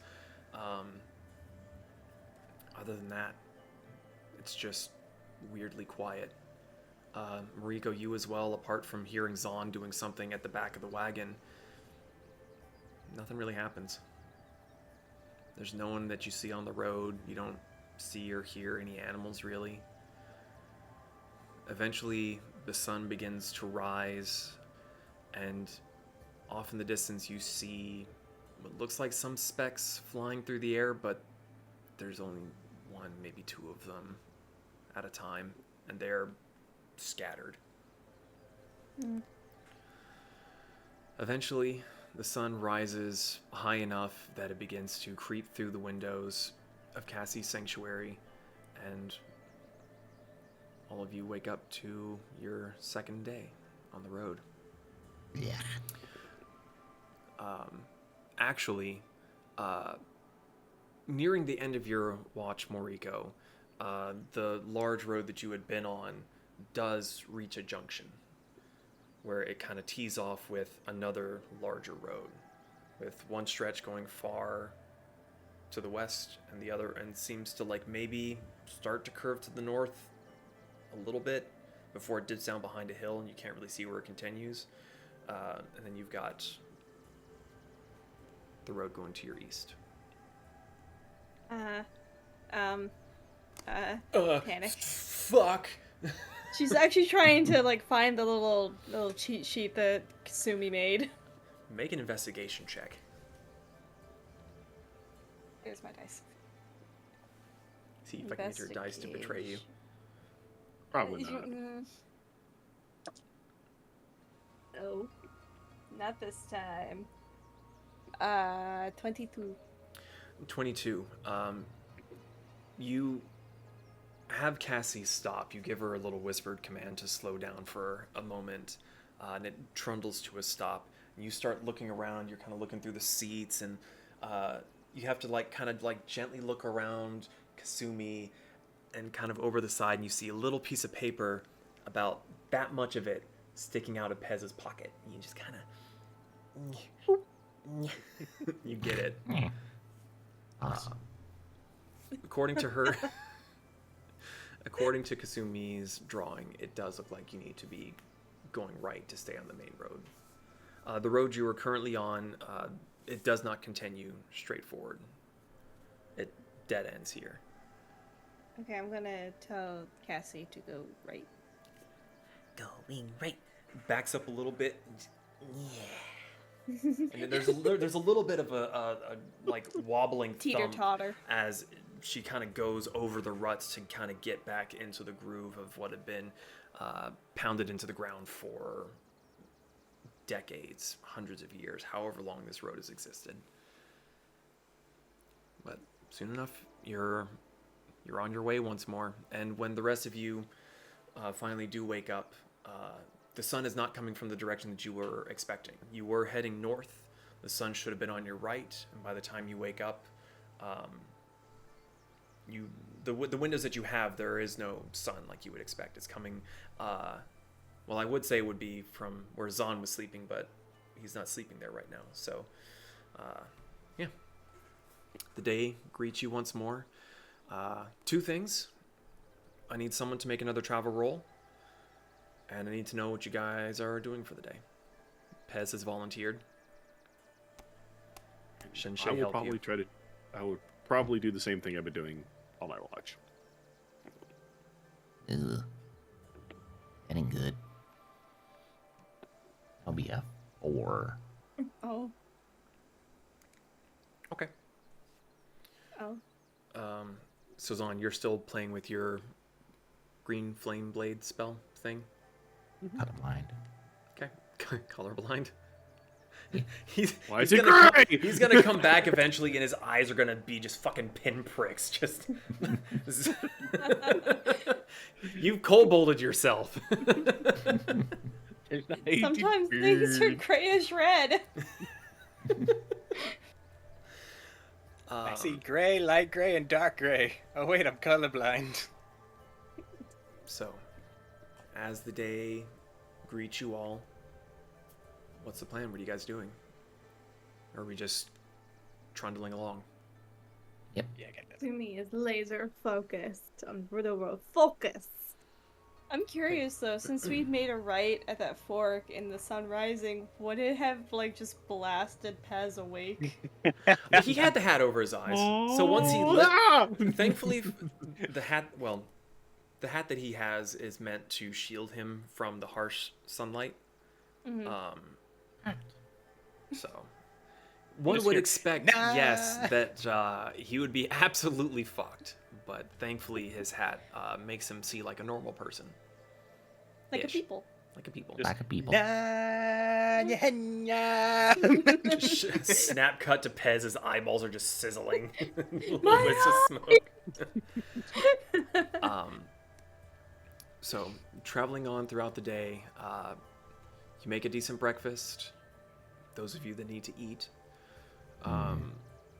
That's Around lunchtime,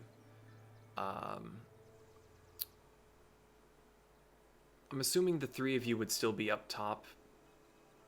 Yeah. Brick, are you hanging out in the turret still? Zahn inside, or... still Is there practicing. enough? Oh, you're in the back, right. Is there enough space up top with him in the back and them in the front for me to swing a greatsword around?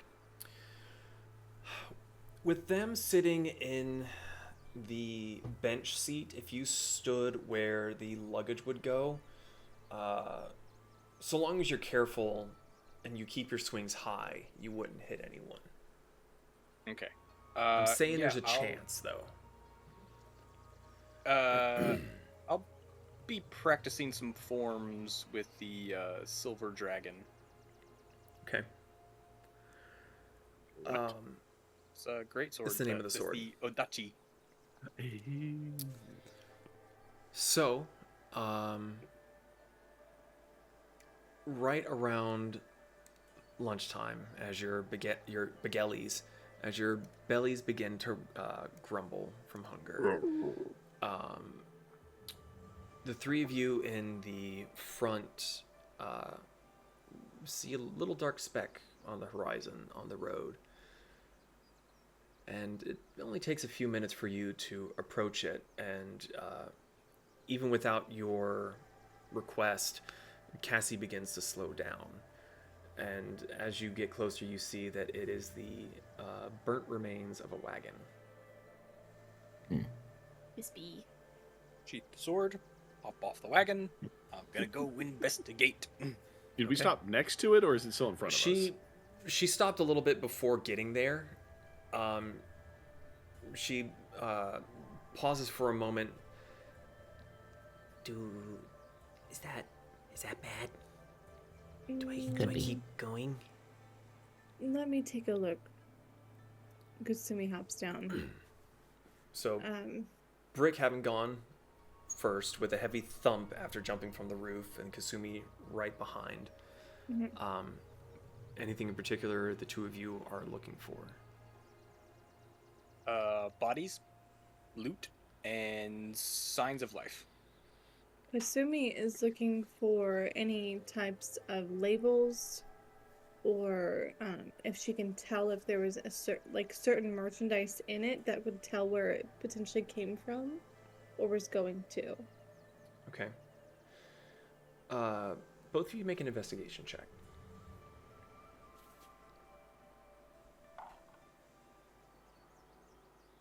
Investigation. 9. 9. Fine. 6. 6. Oof. The two of you go to investigate the wagon, but to say that it was a wagon at first would be sheer guess. The wood is basically almost charcoal. You see a few iron fittings that hadn't been melted from whatever set this ablaze. And it seems to be somewhat of a miracle that it didn't spread further into the field than it did. There's a big swath that's just been charred and burnt of the field. It looks like someone or something was there to stop it. You can't imagine that this wouldn't have just become a conflagration. And though everything is ash and soot and charcoal, none of it is hot. It is completely cold. You're not able to really find anything. No identifying features, no remaining footprints. Corpses? Not that you can see. Not with that roll. Son. I mean, I figured a corpse would be pretty Not with that roll. there. Shut the fuck up. And we're nowhere near like a farm, like structure or buildings.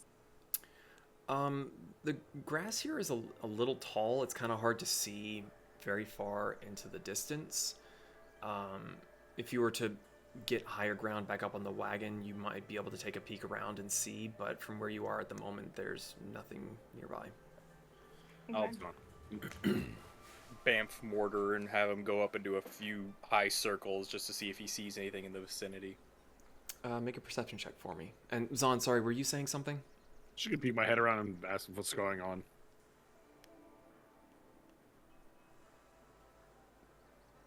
Does anybody answer him? So I don't know if we hear you. I don't know if Zeke, is Brick and I would hear Zon. There's an obstruction in the way. 19. Oh, no, sorry. I rolled a 19, so it's plus 3, so 21 for 20. 19 plus 3 is 22. Thank you. Sorry. Brain glitch. I'm sorry, wait, what were you saying before? Oh, there's your thumbnail. Shut up. I'll approve that one. You know what? Just for that, I'm not going to use that one. Damn it! So as Mortar is flying around high above, he sees very subtle roadways going north, and far, far off in the distance, through your connection with him, you're pretty sure that you see the beginning glimmers of water far, far off in the distance. The horizon doesn't look the same as it did the day before.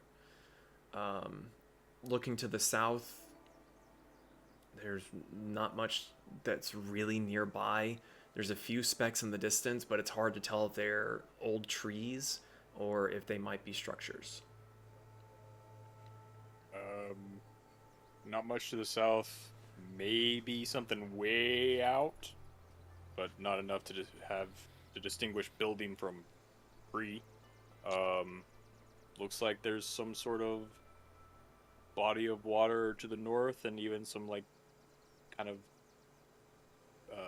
trail headed that way. I should describe it a bit better. It's hard to tell if it's a pathway or just that natural break between like fields. If you know what I mean. Like there's that I was even kind of interpreted as like maybe a game trail or something.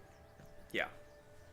There's some sort of split in the landscape that looks like a way through. Well, this doesn't give us much of an answer, but it's not normal, so Somebody obviously stopped it. I think we need to keep continuing on our way, but proceed with caution. And just be on the lookout. Sounds good. I will go relay all the information. Okay. Sumi strolls back and pops back up in her seat. Okay. As the two of you get back near the cart, Kasumi, you set a hand and begin to climb. The ground beneath your feet begins to rumble and roll. For a moment, it kind of feels... Brick, you wouldn't have experienced anything like this, but to Kasumi, it would almost feel like a bit of vertigo, or you had gotten a little bit drunk. But the vibration begins to intensify and become quite violent, to the point where everyone, those of you inside and out, are hearing things moving inside the wagon. Zahn, you're on the back, so no one's inside the wagon at this point in time. The whole structure begins to rock back and forth as the ground is just quaking. I need everyone to make a dexterity saving throw. Joy. Ooh, that's not bad. Well, I'm either super hot or super not tonight. You said 4? 4. Damn, son. I only got a +1. 13, 14. I am not dexterous. 18. 18? 18. 22. Okay. Kasumi Yeah, just the took... rogue got a nat 1. Oh. Oof. I hope you weren't wearing something nice. So, with Brick, Pez, and Moriko, you were already sitting down and you were able to grab hold fairly effectively. Brick and Kasumi, since you were walking back to the wagon, and Kasumi, you were grabbing onto it. As things began to shake, you were so unprepared for it. Your grip slips and you tumble. Going down. The ground beneath your feet just seems to jostle the lower part of you away, and you just kind of and you fall. Both of you take 14 points of bludgeoning damage as you fall and collide with the wagon, and the ground seems to just keep tossing you back and forth. All of you being outside, you're hearing things inside moving, crashing. There's the sound of shattering. The rumbling seems to go on for what seems like an eternity, but it was only a minute and a half, maybe 2 minutes, as everything finally begins to settle down once more. And What was the damage again? 14 bludgeoning. Okay, and with evasion, that would be halved, correct? Correct. Because that required a dexterity saving throw. Okay. Correct. And I have resistance. Zon's Alright. just looking off the back of the cart, just like, is this anything coming up on us kind of thing? Like, it's one of those where he's just trying to see if anything's approaching, or if this is just whatever it is. Make a perception check. Not good. 16. 16. You stand up on the back of the cart once the rumbling stops, your ears full alert, twitching to try to catch as much sound as possible. Your ears are able to pick up the reverberating sounds of whatever quake had just hit you is bouncing off or is kind of rolled past you. You're not entirely sure, but nothing seems to be coming for you.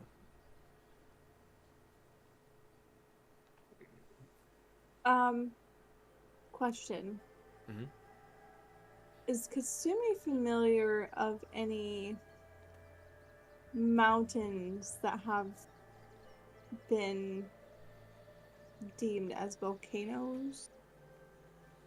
Make a history check. And I'd say get with advantage because you are in your region.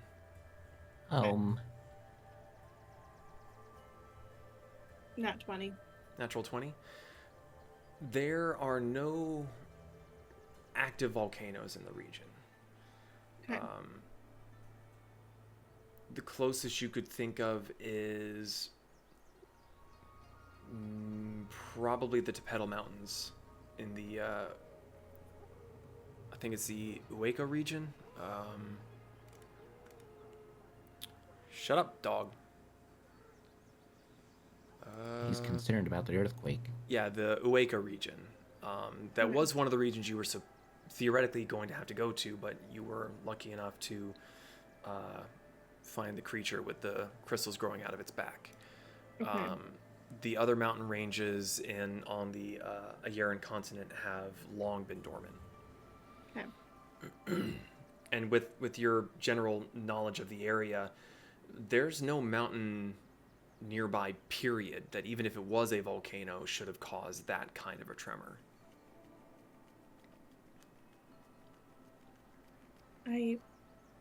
She's gonna pick herself up from the ground and try to dust herself off to the best of her ability, and she's just gonna...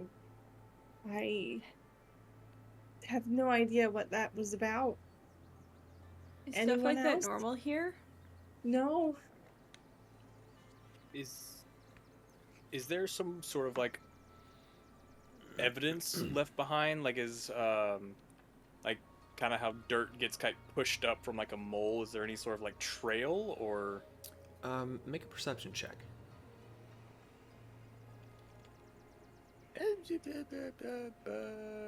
Non-natural 20.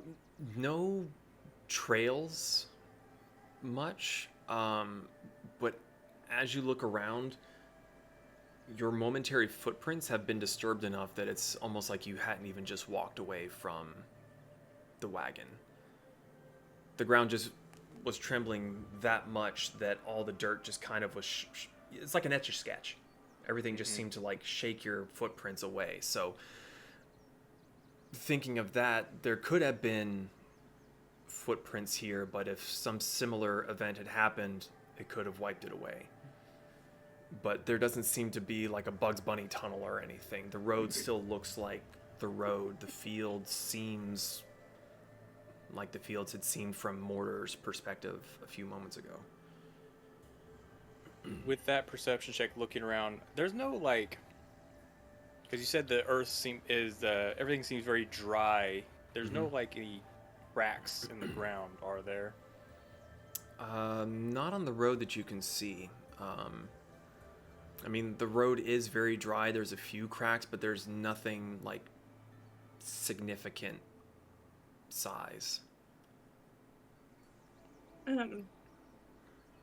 Someone's gonna hop back up and pull out her backpack that she has her belongings in, and start to like sift around because she's looking for a book that she has. And as she's looking, she finds one book that she remembers is a book she got. This is old book about elven misty forests. And she pulls it out. She looks at it for a second. She's like, this is not the one I was looking for. But Moriko? Do you know how to read? Ew. Serious question. She's 100% serious. Maybe. Would she know how to read Elven? It might take you a minute to get back into the flow of it, but probably. Okay. So I can try. I feel like you should have this if she hands you the book. And if I remember correctly, I think it's like an old leather-bound, kind of partially stained parchment paper book that she got. I think she got it from the crazy guy in that one village that kept getting mad about them being in their bookstore because they were messing things up. Yeah, he had the Um, organized chaos, like the piles Yeah. and piles of books. Yeah. But then she's gonna reach back out into her pack and then pull out the Mysteries of Shenshe book that she also got from him. Okay. And she's just gonna take some time and start reading through it. She's particularly going to scour this book for like the next remainder of the trip to see if she sees anything in the book that talks about effects to the land. Okay. Any abnormal weather situation, abnormal conditions of the world. So, Okay. So, tell you what. Make an investigation check for me. Okay. And Moriko, are you going to try to read the book, or are you going to kind of put that off to the side for now? She's actually going to try to read it to see if she can. Okay. Make an intelligence check for me on that one. Is she smarter than a 5th grader? I'm not. Yeah. Nat 20. Nat 20. I would say it takes you maybe half an hour to get through the first page, but once you get past that point, your brain starts to kick into gear and you start remembering your lessons and just the general structure and how words are said and what they mean, and just all the grammar starts to flood back into you, and soon enough you're reading normally. You were kind of getting a headache at first, but now you're like, okay, I got this. What was the book again, by the way? The book was titled, let me get back over to it. Sorry. The item was titled Old Book About Elven Misty Forest. We found this book in the city that was underground near the mushroom infestation. The book is about myths, legends, and facts regarding the elven civilization near the Misty Forest. So this was even farther back. This is the mushroom town. That was Drybell. Yeah. Damn, a long ass time ago. You guys got big backpacks. 2 years ago. Yeah. So, Kasumi, what did you roll for your investigation check? A 7? 7. You are finding it difficult to focus on reading. Yeah. There's a lot going through your mind. You had joy that you were completing your task and that you met Shenshe, you got your tails back, but then you see your homeland and the state that it's in and just the miserable state of everything around you. That Forget the mild concussion. The mild concussion is not great either. Again, giving you just even more of a headache with the dry atmosphere and everything. You find yourself reading the same paragraph multiple times, and you are just not retaining it right now. Okay. She'll put the book back away and go back to watching the road later. So, as we transition again into a nighttime stroll, that's where we're going to take a quick little break. So we'll be back in just a few moments. Don't go too terribly far away, and we'll see what other sort of shenanigans we can get into tonight. So, we'll be right back.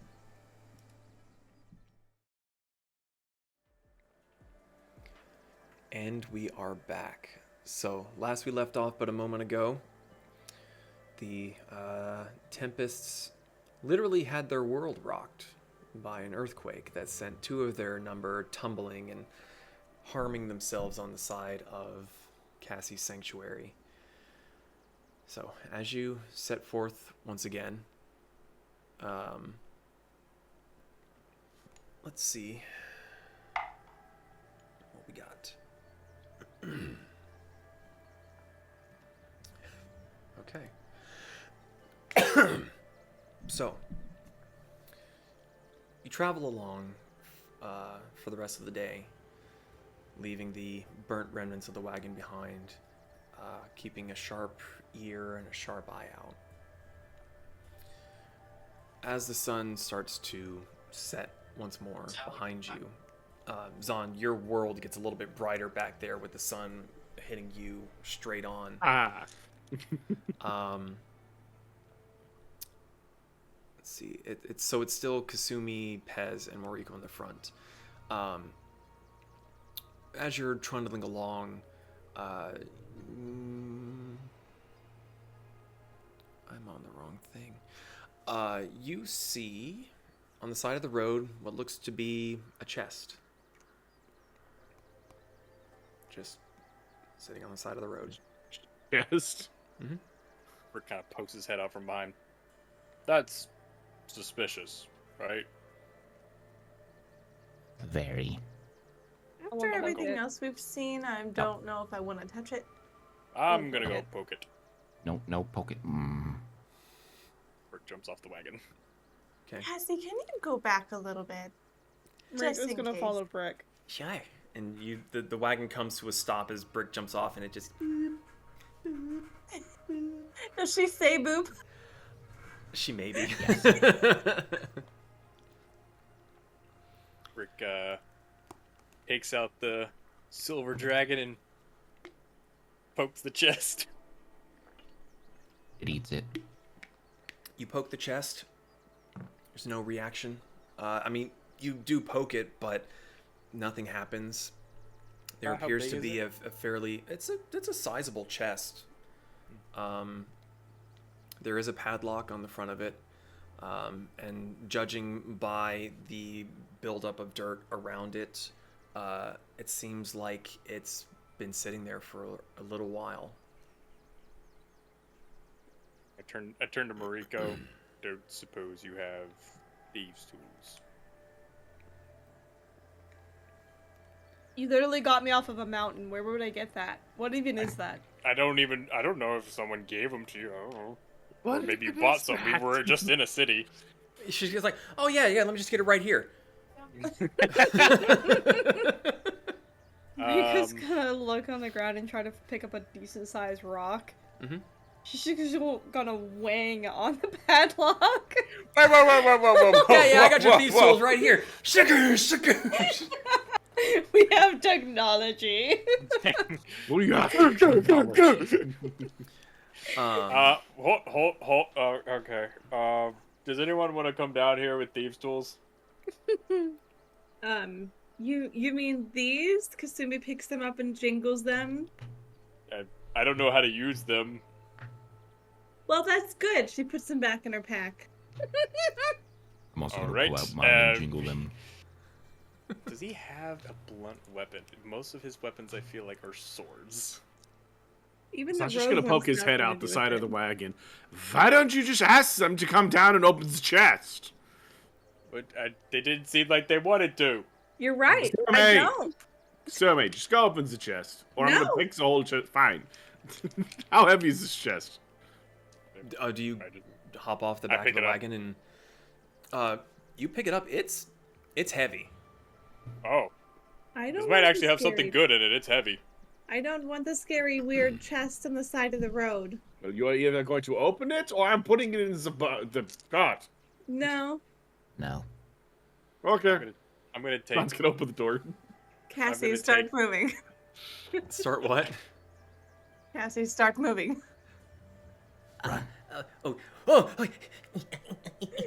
And it like you hear the back wheels kind of like as it starts to get purchased. It like she floors it. Wait! Don't leave us. It starts to slow down. And you hear. We're Cassie, not just stay taking there. it. I'm not saying we're taking it. I take the great sword and I try to smash the lock off. Okay, you take a swing at it. Make a make an attack. Please natural one and break the sword. That would be terrible. Thankfully, not a natural one. It is, however, a 16. 16. You give the lock a big meaty whack, and there is a clunk as the blade strikes it and seems to bite in, but when you pull it back, there doesn't even seem to be a mark on the pad or on the padlock. Okay, this is definitely magical. And Brick, as you were kind of picking it up to weigh and you set it down, there was some kind of rattling inside. Like rattling because I moved it, or rattling? Rattling because you whatever was inside Okay. shifted. Okay.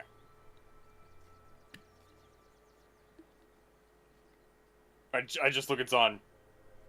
Any ideas?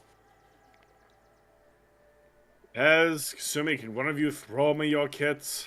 I don't I like got a this. gun. But he just hit it with a sword and it did literally nothing. Well, it Then- did something, and then it looked like it didn't. So I'm assuming it somehow healed itself. That sounds like a reason to leave it. That sounds like a reason not to leave it. That sounds like a reason to try to use your magical skills and detect to see if it's good or evil or magical. You know you have a point. Give me 11 minutes. Hamana. Oh, am I the smartest one? Son is just gonna sit there, arms crossed, foot tapping. Gotta be honest, I forgot I could do this. So you're Pretty sure I didn't take any stopped in the brains middle out. of the road with Brick hominaing a chest. Mm-hmm. Kasumi is stewing. Like, she is fuming angry right now. That we are stopping and wasting time on this goddamn chest. There is a chest in the middle of the road. What did you expect me to do? Shiny. Leave it! Shiny! Shiny! Like you're Bro like, brain! this is taking so long, and I'm not gonna help make it go faster. I'm scanning the horizon, making sure that we're not being looked at. Yeah, I don't fully like this. I'll be honest. When I picked it up, I fully expected it to be some sort of like anglerfish lure. Mimic.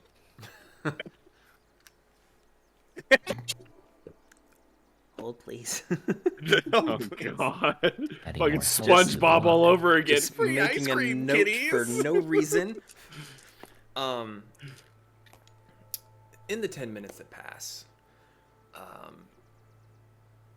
Brick hominaing over the chest. Zon, I'm assuming, is standing nearby, just impatiently tapping his foot.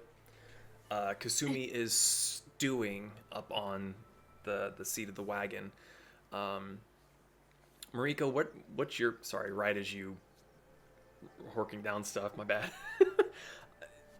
What are your thoughts on this? Are you doing anything in particular, you or Pez? I know Pez is looking out for people. Make a perception check for me, sir. We. No. 18. 18. As you're waiting for Brick to finish hominaing, you do see further up the road a set of lights coming towards you. What is my longest range weapon? With a scope. Something else is coming. Shoot it. Am I Fire supposed warning to- shot. Moriko, what? Me? Oh, I'm reconfiguring my multi-tool to a rifle with the scope and just eyeballing. Okay. Moriko, are you doing anything? Mariko's still trying to just like wang on the freaking padlock with a rock. So, Hamana. so he's humming, wang. I mean, it's worked for her in the past. It is not working now. Damn it. A few times you have come really close to smacking your fingers or even catching your finger on the lip of the padlock because the rock is not a great shape. Heck. So, Pez, you reconfigure your rifle to look down the roadway, and best you can make out, it seems to just be a normal cart being drawn by a horse. There's someone in the driver's seat. They got a big hat to keep the sun off of their head and shoulders. Knees and toes. No, not their knees or toes, just their head and shoulders. Body wash. The horse looks normal, right? Like no TVs or... So far Horse that you looks can tell. alive. No big Yeah. stupid horse teeth.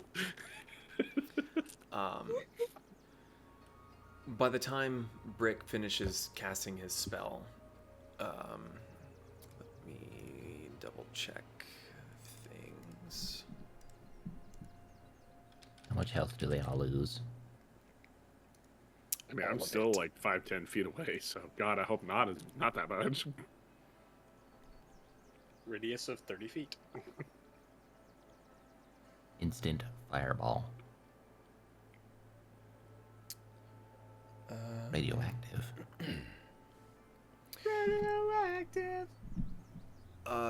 Brick, you cast Identify on the chest, and nothing comes back.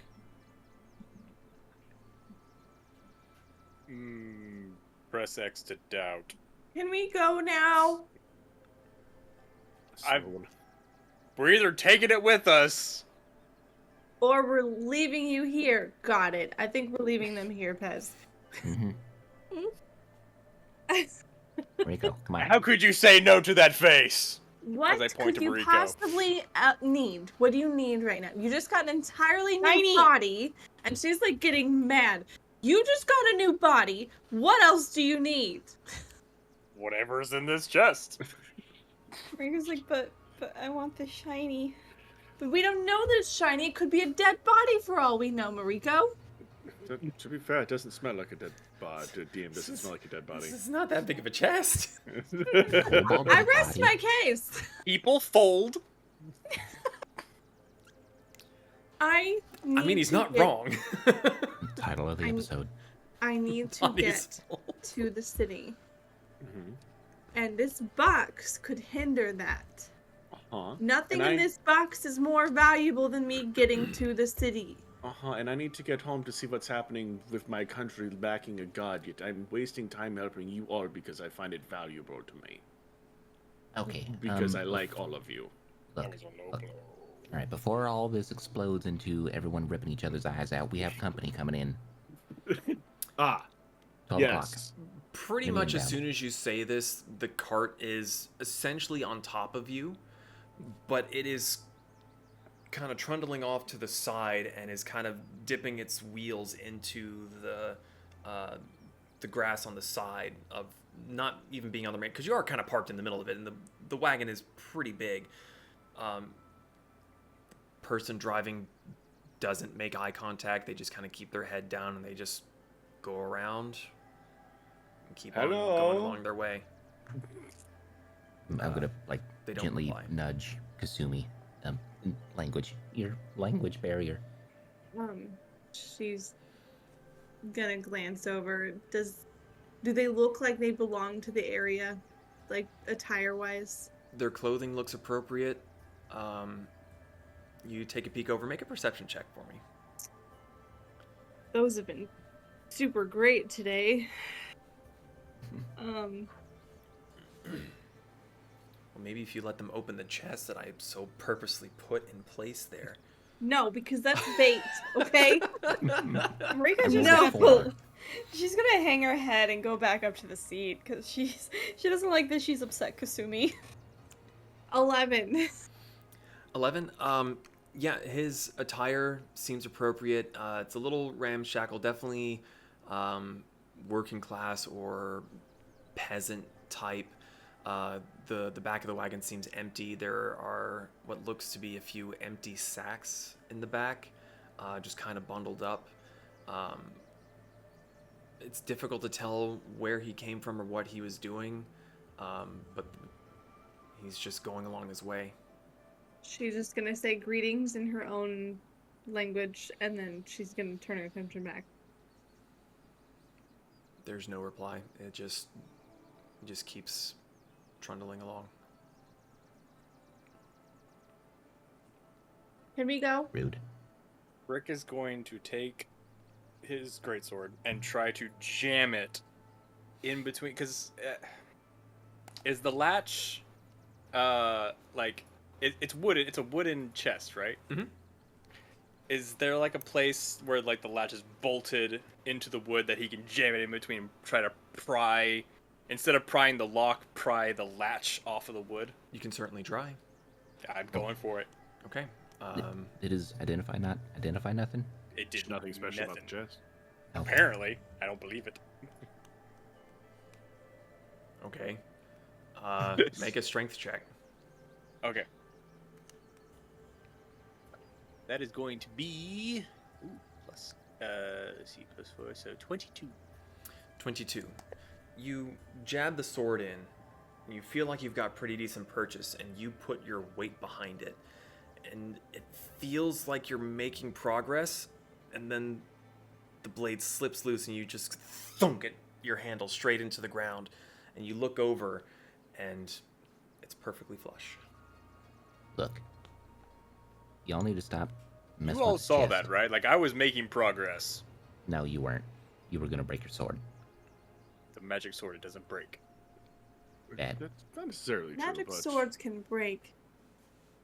Anyway, before a cat jumps through the window trying to get a cicada, why don't we Leave him alone. grab the chest, put it on the cart, and I'll open it, and we can book it out of here. All right? All right, I I grabbed the already chest. suggested that, and people got mad. I grabbed the chest and I put it in the cart.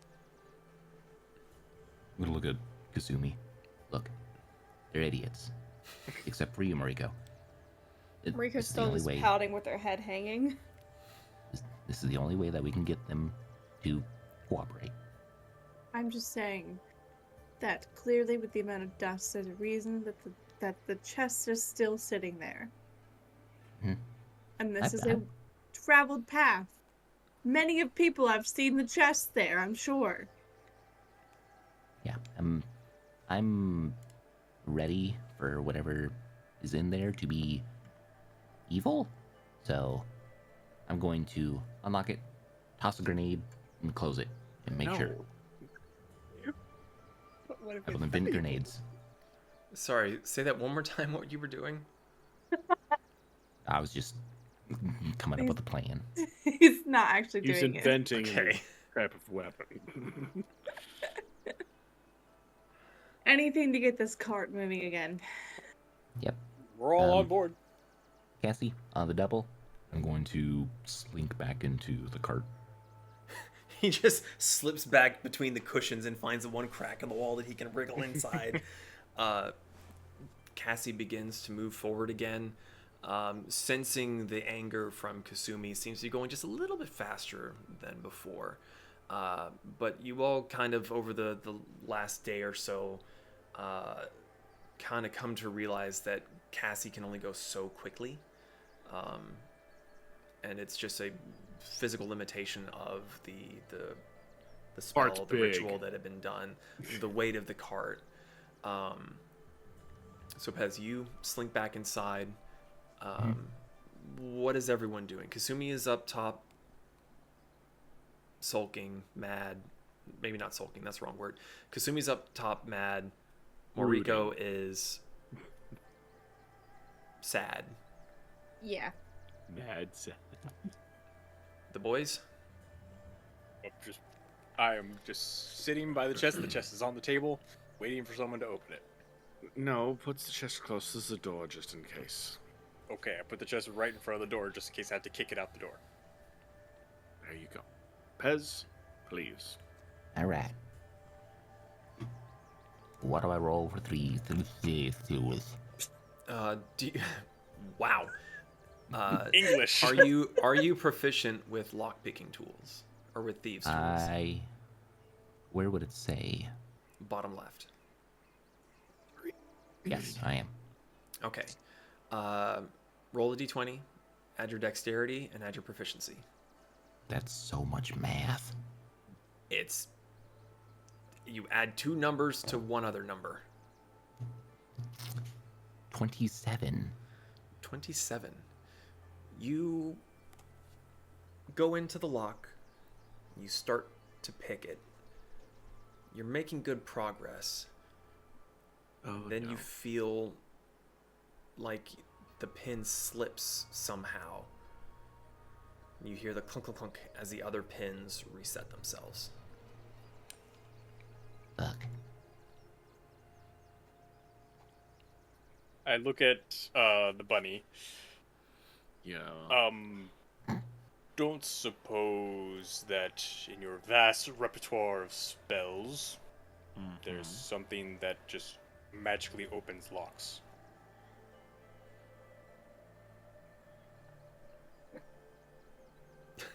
He sits there for a moment. thinking. I got a gun.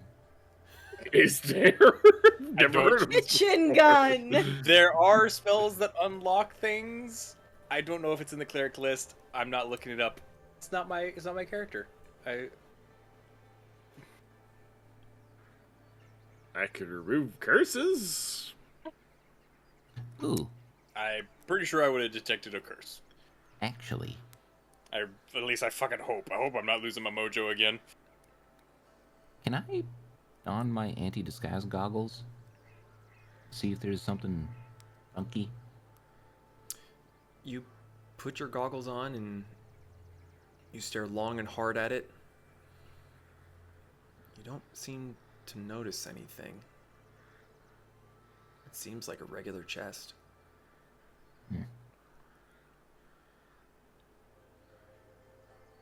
You know, the temptation to permanently lock this thing is very strong.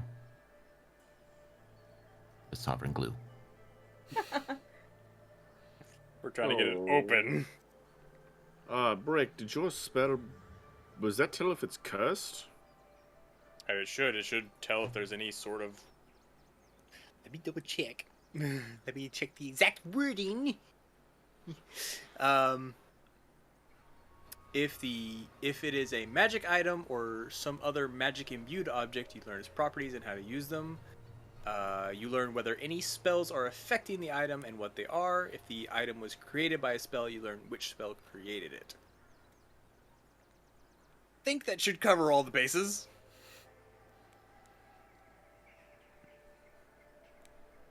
Yeah, it seems that this chest will stay locked for the time being.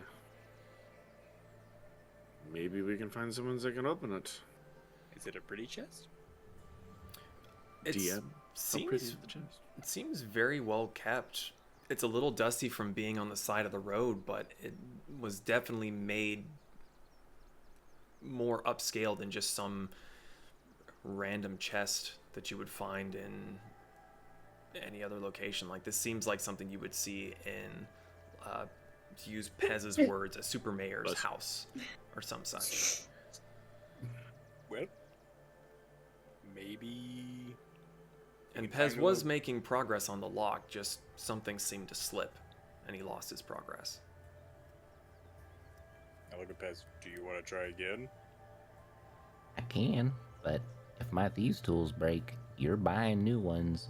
I will happily reimburse you. Alright? We are still... Cassie is moving. Okay. Yeah. We're try multitasking. again. Okay, we're good. Yeah. All right.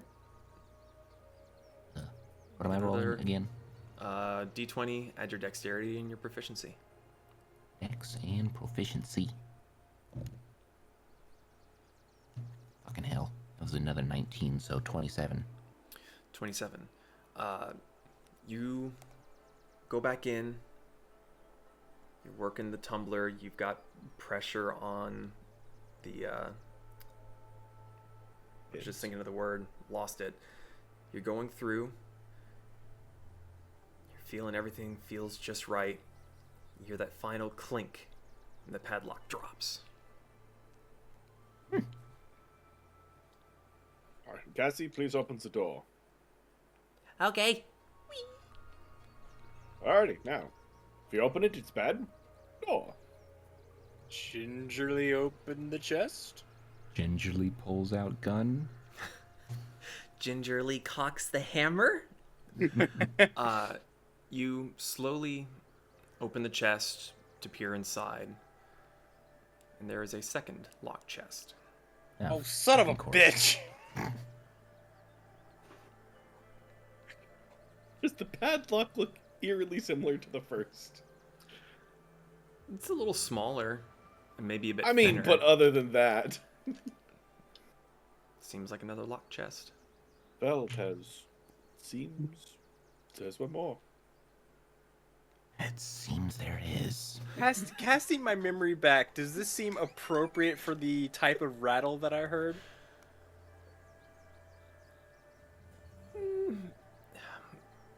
Trying to think of how best to have you roll for this. Intelligence? I wanna say an insight check, but you're not really Insight on like. the box. Yeah, well, that's why I'm kind of Deception. drawing a blank. The box is deceiving. I guess make an investigation check. 13. 13. We could account for some of it. I mean, there was definitely a decent shifting of weight. Sus. Alright. How's not a magic object? Pez, Seems like something very valuable. Yeah. do you want to try again? I feel like I need understand. incentive for this.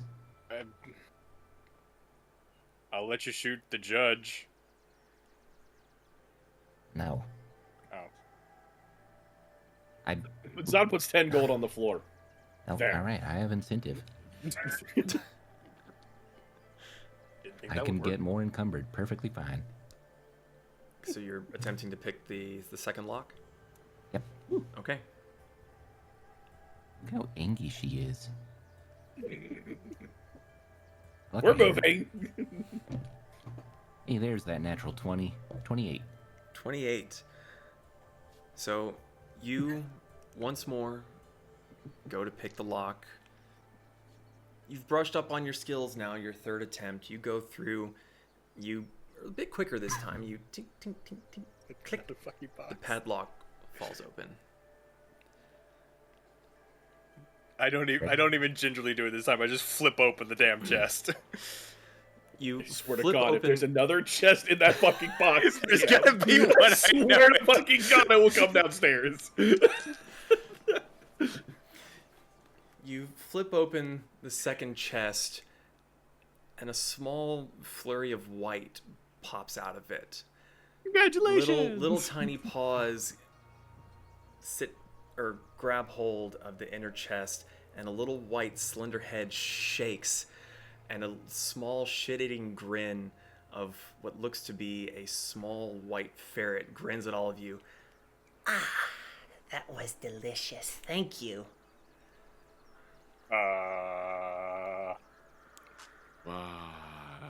What? Did I kick it out the door? No, not just yet. That was delicious.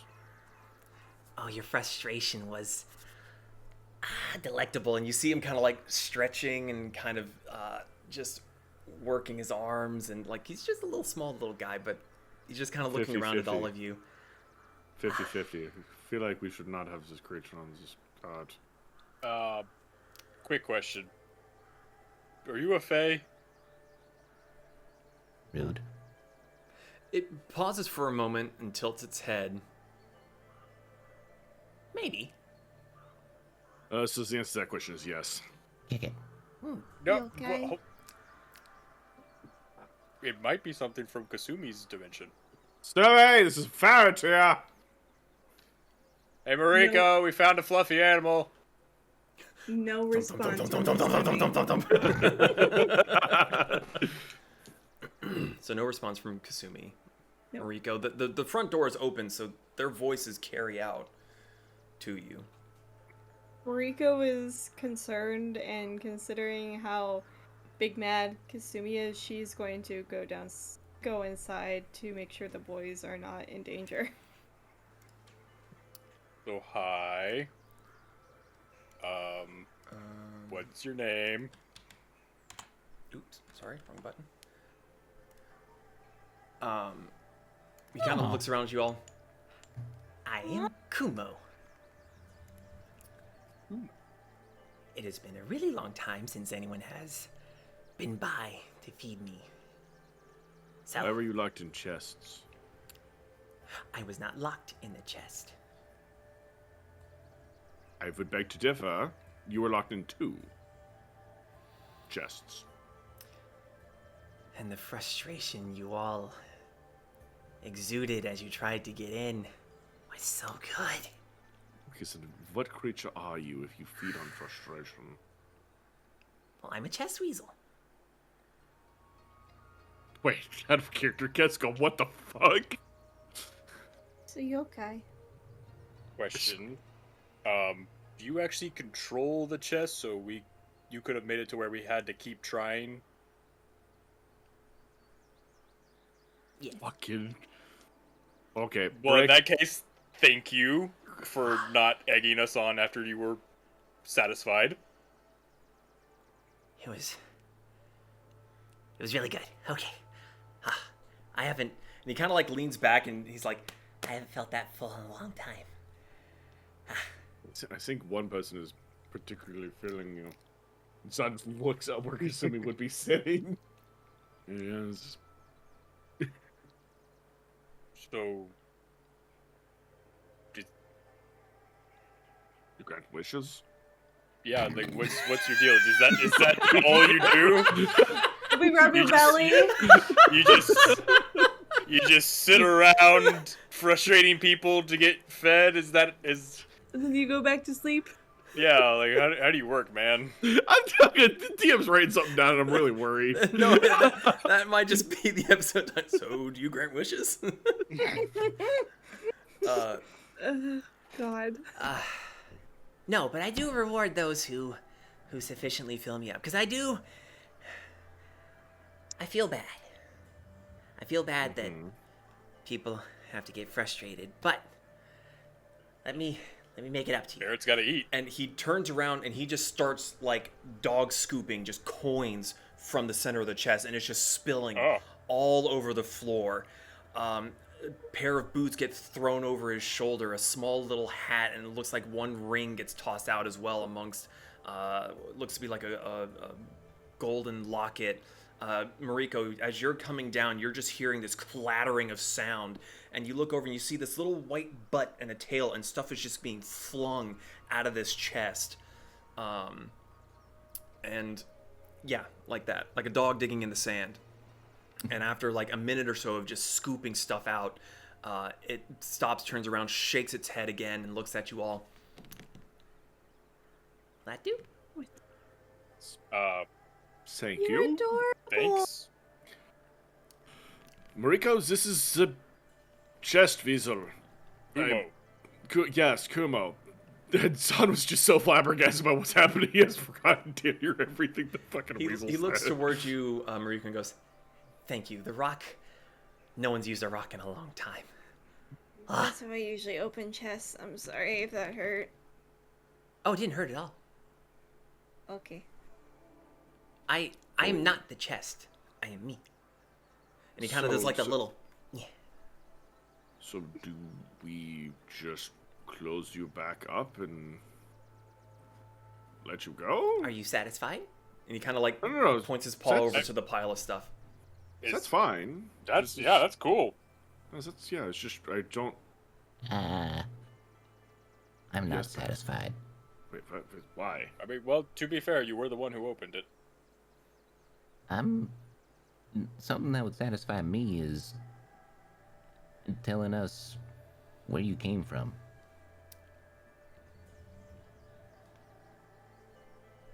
On the side of the road. So Zan is just like... Actually, Before that, this is an interesting. Sorry, guys, go ahead. from before that, like where we just, is that where you emerged from the womb? I travel around as people collect my chest and try to squirrel me away to open me up in private. I'm from here, from over there, and So what kind of Little bit over there. frustration do you feed on? Is it just the chest? oh, any kind of frustration.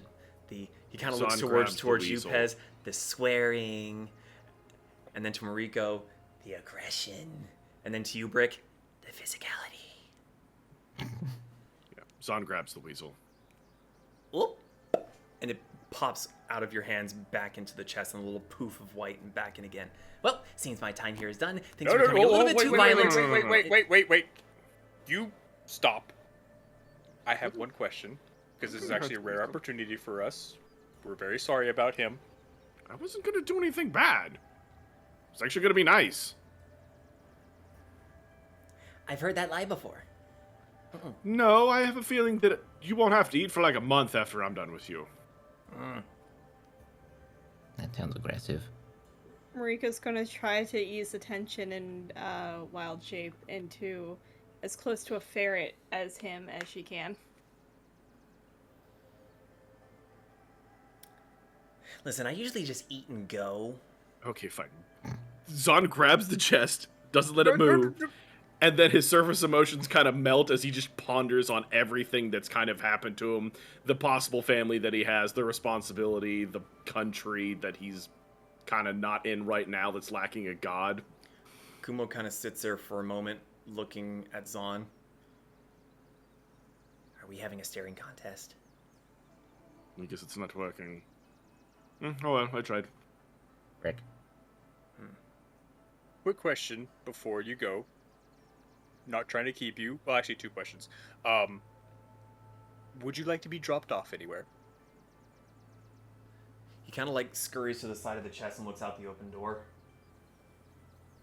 There's fine. Okay. Question 2.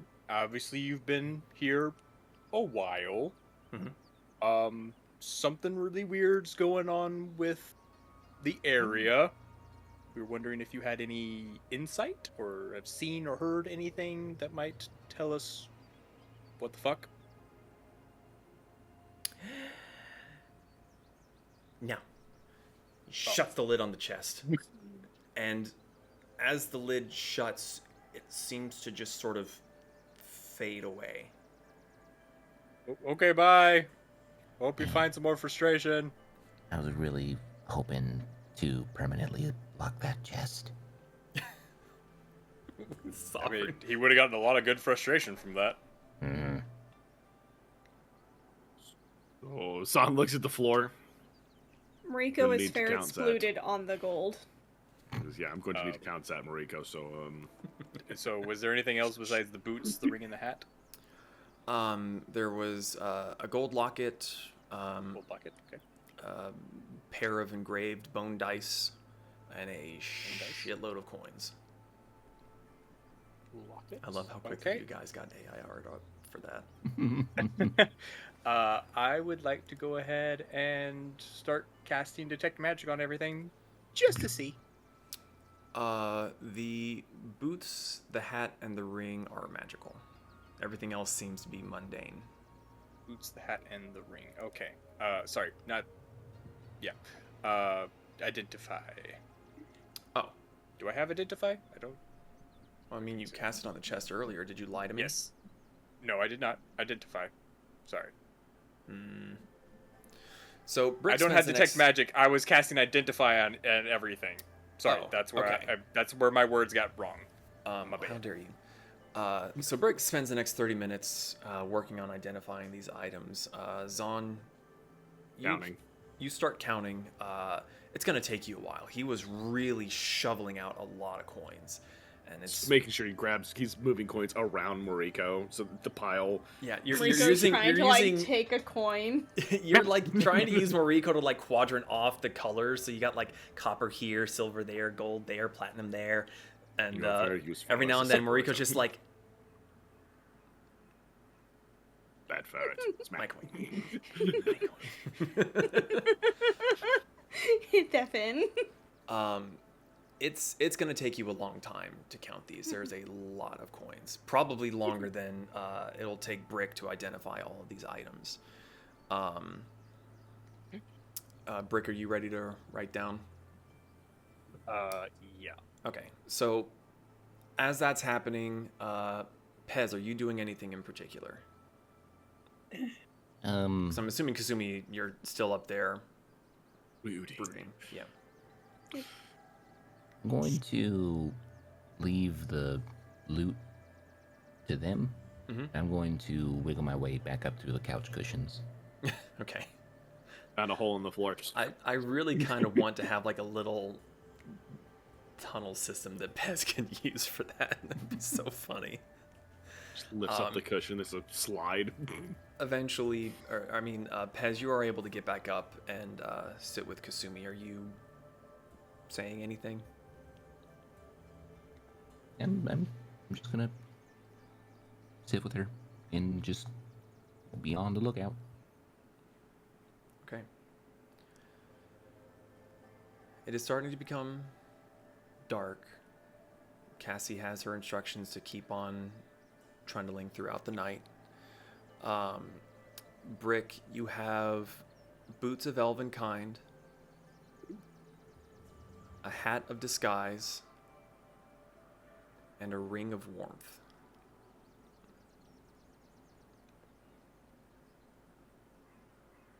You tell us this, Brick? Do you tell me this? Yes. Go give Kasumi's that ring of warmth. I mean, I'm pretty sure she's pretty, Cold right now? I was gonna say hot. As in, like, hot-blooded rage. Nah. Okay. She might also like the hat of disguise, too. I do not know what it does, but I'm guessing it disguises you in some way, shape, or form. I would assume as well, yes. I'll just go take all of them up there. Yeah. I'm gonna keep counting with Moriko. Okay. Hey, Moriko, stop that! Moriko, make a sleight of hand Please, check for son. me. Oh no. 8. 8. You're not sneaking past his watchful eye. Son lets one coin slide though. When she's able to take that one coin, she's gonna put it in her mouth and like ferret hobble and try to follow through the little tube system that Pez had. DM, I don't know if you know this, but on the Ring of Warmth picture, I don't know if that's a ferret, but it looks very similar to a white ferret on the actual ring. I don't know if you did that on purpose.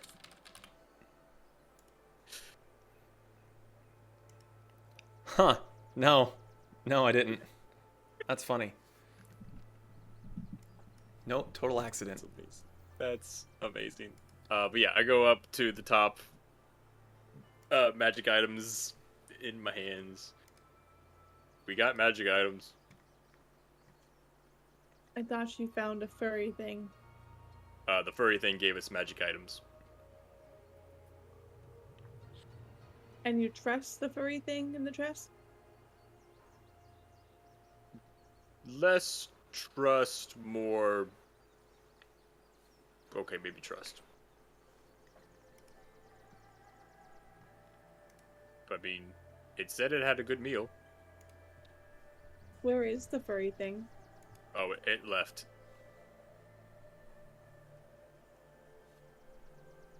Well, sounds good. I'm just still sitting there with Yeah, apparently it fed on frustration, and we were really hasty. Hmm. And it said it might have been a fae. It didn't seem to be sure, so it might be from the same place you're from. Has Kasumi ever heard of anything similar to some type of entity that feeds off of emotions? Make a history check for me.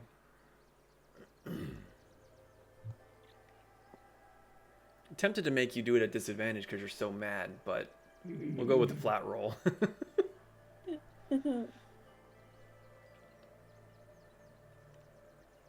Nat 1. You're way too angry to really think about it. Nothing immediately jumps to mind. Maybe with cooler heads, something may come to you, but the frustration's still just bubbling too close, especially with your goal just ever so closer. Yeah.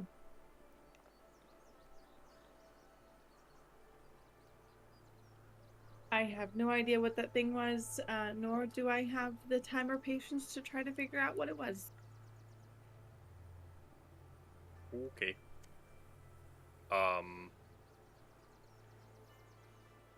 you want any of the magic items? We got stealthy boots, cold resistant ring, and hat of disguise. No. Okay, put them in the vault. I hope you feel better. She doesn't say anything.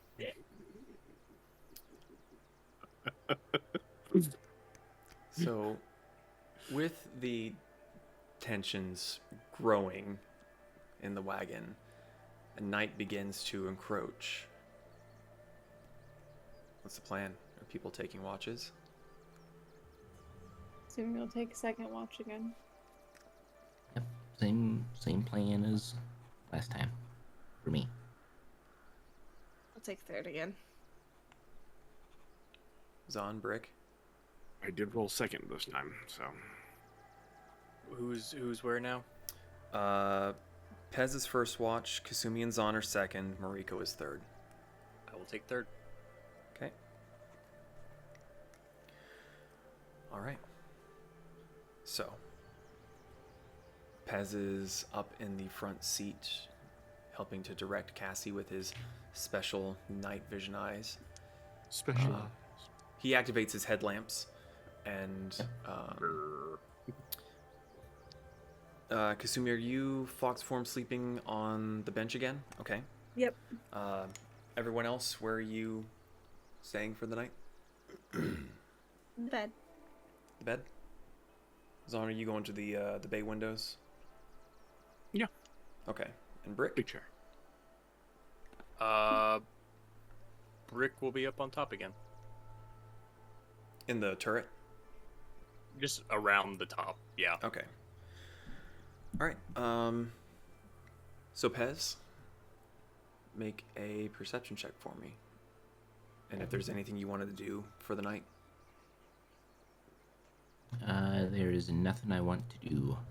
That would be a...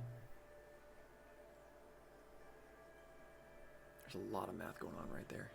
17 plus 6, whatever the hell that is. 23. 23. My brain shut down.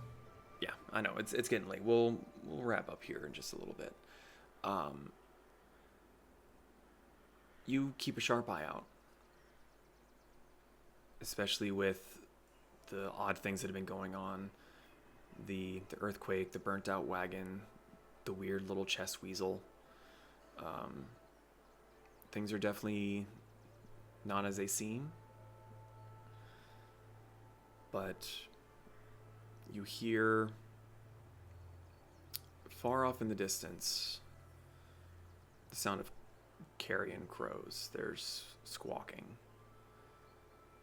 It's not, it doesn't sound like a bunch of them. It sounds kind of sparse, like one, maybe two, and then it goes quiet. The sound gets a little bit closer. A little closer. Kasumi, make a Constitution saving throw for me real quick. Okay.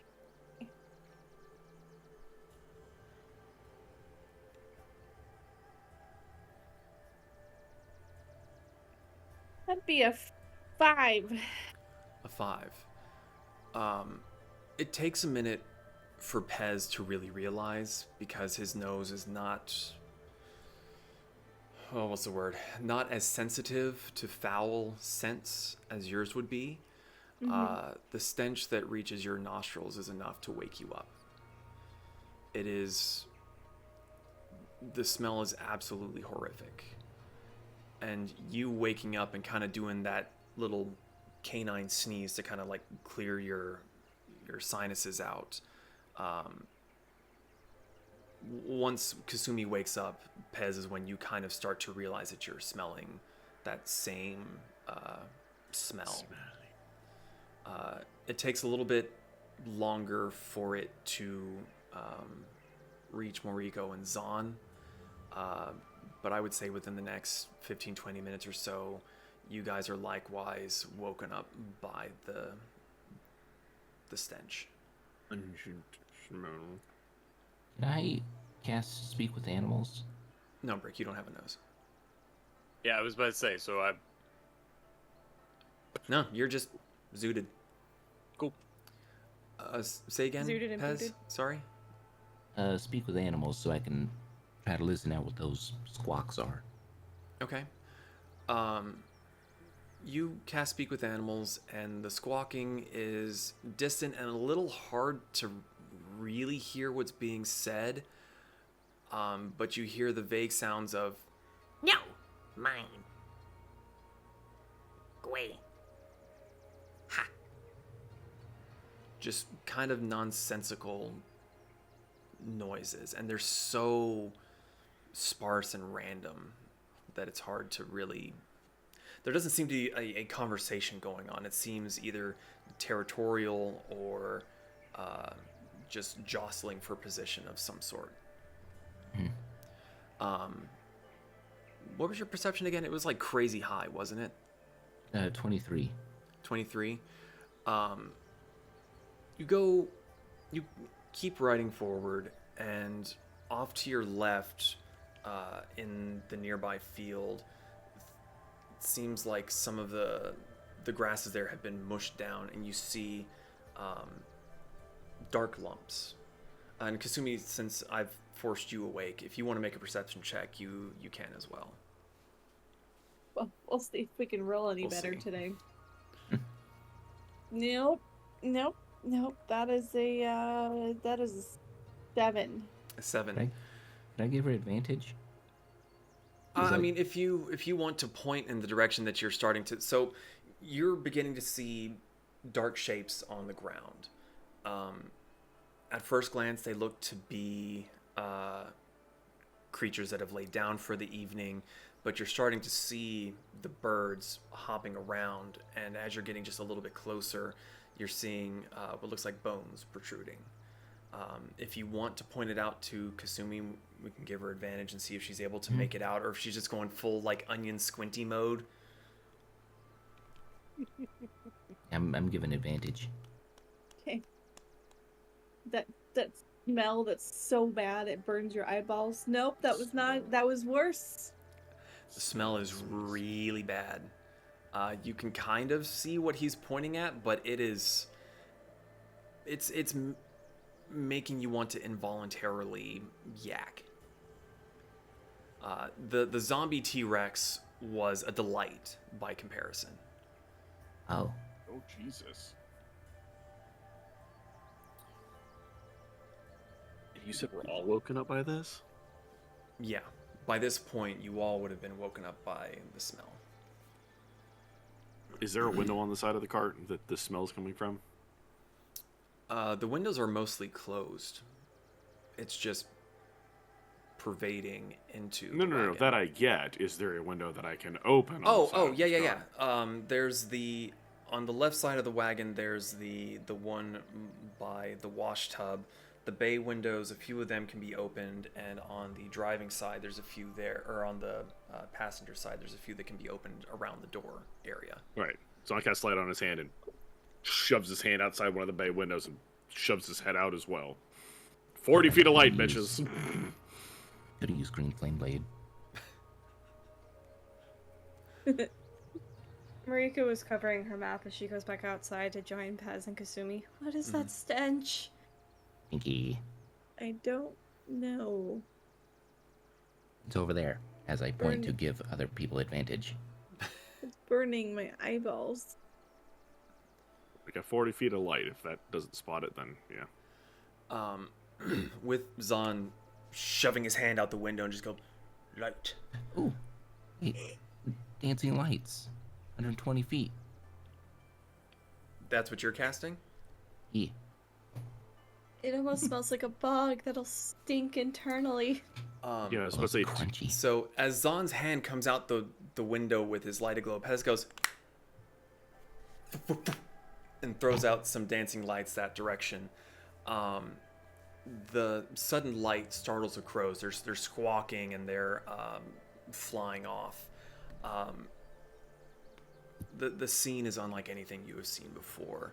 There are 15, 20, maybe more corpses of livestock that are just rotting and the crows have been picking at it. That is ominous. Cassie is continuing to move. No one has told her to stop. And within a few minutes, unless she's told otherwise, you will eventually pass the scene and continue on. We need to double time it to this Shogun guy, and Yeah. we need to figure out why your land is dying. Yeah, Kasumi, you made this place out a whole lot better than it's looking. Thanks, son. What? I'm not lying. What? Like, to be fair, I expected beautiful cherry trees and babbling brooks everywhere. So far, I've got a weasel in a chest and a smell. Zon ponders for a second. I don't think I've smelled anything worse than this. Well, perhaps you have ideas as to why this is happening. This smells worse than sulfur. I don't know. So something that your god said it had to do with... No. No idea. It just smells really bad. And the dead cows are... Yeah. It's difficult to tell what they are exactly, but they're about the size of cows. I'll give you that. Zon was just assuming. Fair. Around this time, the smell is starting to wane. Blessed by a little bit of a breeze, by your distancing from the scene. And eventually, it's that scent that just kind of lingers in your sinuses for a time, but eventually it does get to the point where those of you who still wish to sleep can eventually get back to sleep. Maybe after stuffing some rosemary up your nose or something. Lavender.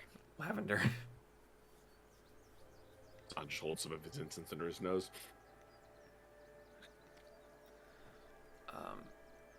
With the sleep being slightly interrupted, it does eventually become time for Kasumi and Zon.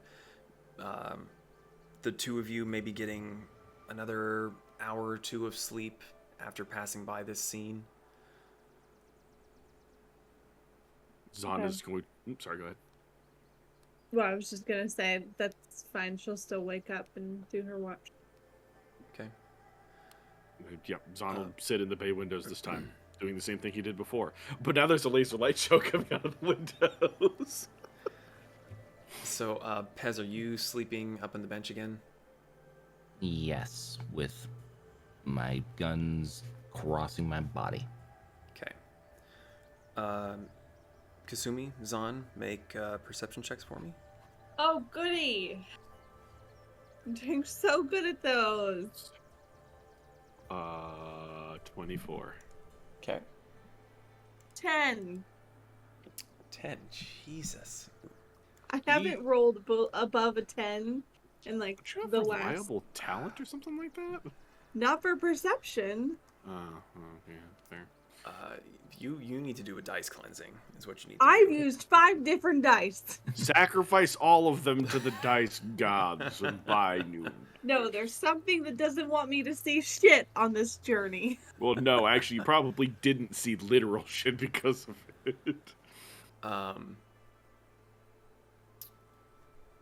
Thankfully, no other scene of horror comes by through your watch. You do still hear the occasional crow squawking.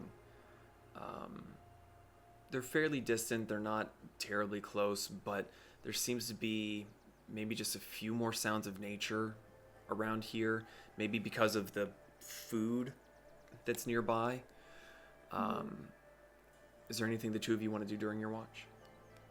I already said. Right, so Kasumi, you occasionally get the poof of green light coming through the bay windows. Poof. Constantly. She'll give it a side eye now and then, but for the most part, she's Laser focused. Laser focused. Your watch goes without anything major happening. Relatively quiet night after that particular scene. And eventually it does become time for the third watch, where the pair of you can get a little bit more shut-eye. So, assuming Kasumi back to fox form. Yep. Okay. Zahn, you're just got bored, flicked off your sword, and went back to sleep. Yeah, it's not gonna work. Bedtime. All right. Moriko, Brick. Brick, eventually you would wake up and you see from the front of the wagon just the green flashing every now and then. But Kasumi doesn't seem to be all that concerned. So, the two of you are woken up. Where's Moriko? I was about to ask Moriko that. was sleeping in the bed, but she moved out onto the roof and isn't really sitting on the seat. She's sitting on the roof above it and just like sitting cross-legged watching. Okay. Brick, are you staying in the tower? He'll wander over and keep her company. Okay. Perception checks, please. Perception. I'm a disgrace.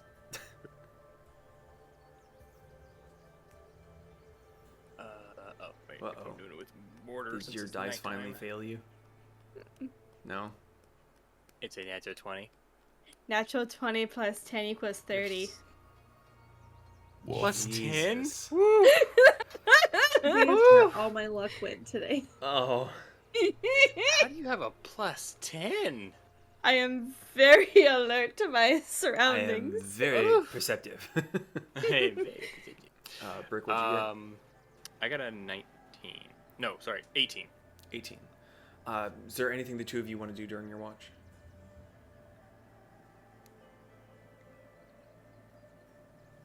So,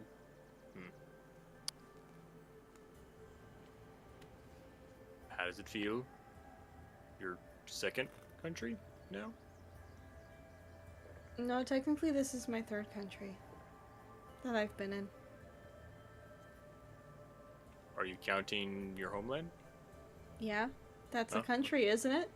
Well, I didn't know. You didn't seem to really remember it that well.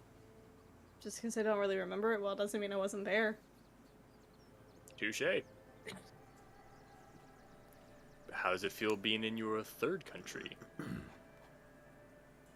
Kind of underwhelming because I was really hoping to be able to see the cherry blossom trees.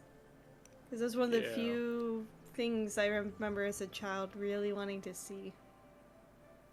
Yeah. Well, hopefully we'll be able to help fix whatever's going wrong, and then you'll get to see a cherry blossom. Think of it Hopefully. a little reward almost. Yeah. I don't like that I have helped upset Kasumi. I feel like really bad. She'll be okay. We're not the most synergetic group when it comes to decisions like that. Most of us are a little well, crazy. Fair. So she's used to it. She'll be okay. I still want to apologize in my own way. She's gonna go and quietly like place a bunch of her like acquired shinies from her pouch and just like meticulously place them in front of Kasumi so that when she wakes up she'll see them. It's gonna be a cucumber cat.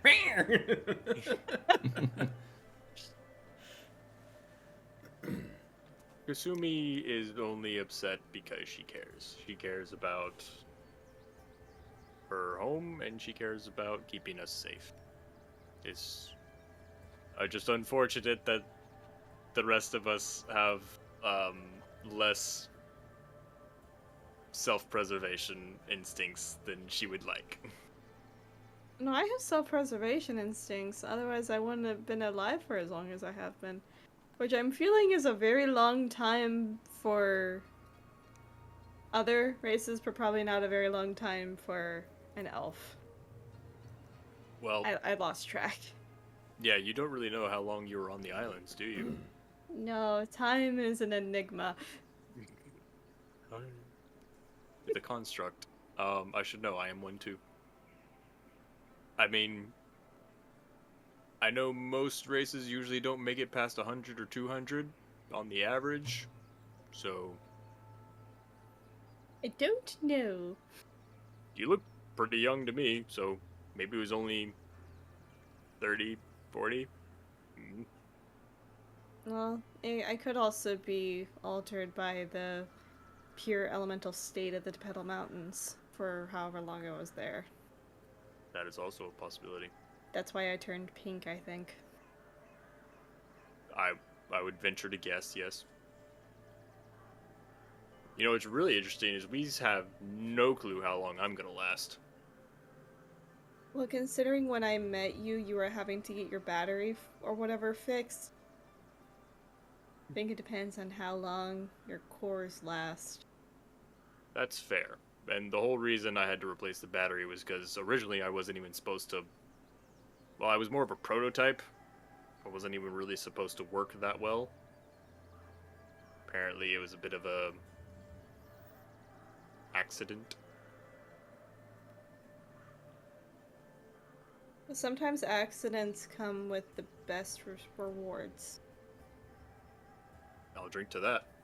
I mean, I met you guys on accident. You don't drink. He'll That's drink true. motor oil. Ah, yes, sweet motor oil. Sticky and crude. I mean, yeah, I mean, the whole past 6 months have been a complete accident. We all just happened, 4 of us just happened to be on the same train at the same time. I got shot in the head. What's a Woke train? up. It's like a really big metal carriage, but it's like a So like the cart, but metal? yeah, but there's like picture our cart and then picture like a bunch of carts of the same size like tethered to each other, and then there's an even bigger one at the front that's pulling everything. I don't know if I like that. I mean, it's very popular in the West. Gets you around pretty quick. Kind of sad they don't have them other places. It was very convenient.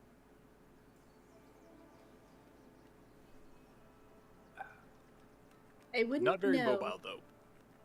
Like it'll only go one direction. You couldn't just go whichever way you wanted. That sounds not very helpful. Meh.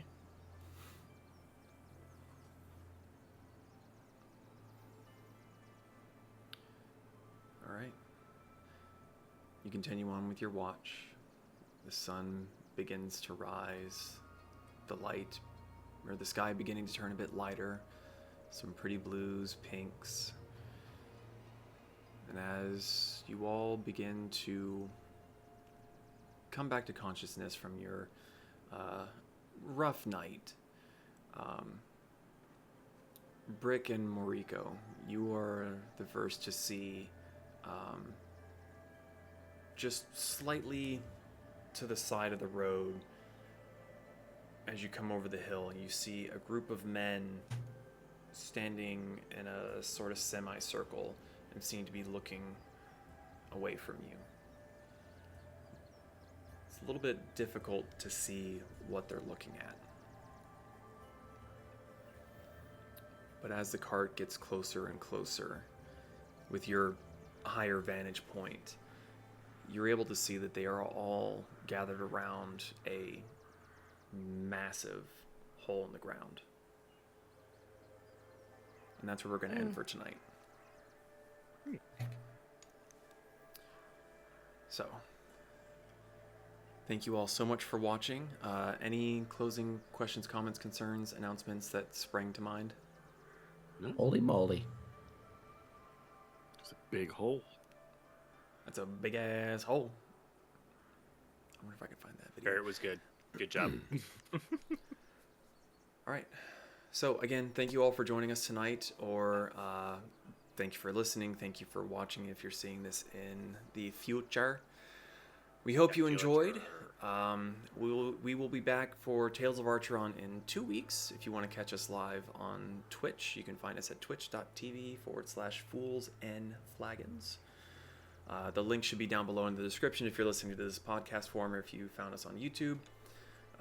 Hopefully, theoretically, we'll be back next week for Storm King's Chaos to see where that particular adventure will take us. Thanks for all the follows and raids. Yeah, thank you guys for joining. And yeah, be good. Have a safe weekend, a good week. Be nice to each other, and we'll see you the next time we go live. Good night, everybody. Bye. Thanks for listening to the Fools and Flagons podcast. If you enjoyed this past adventure of the Tales of Archeron, you can catch us live on Fridays at twitch.tv/fools&flagons.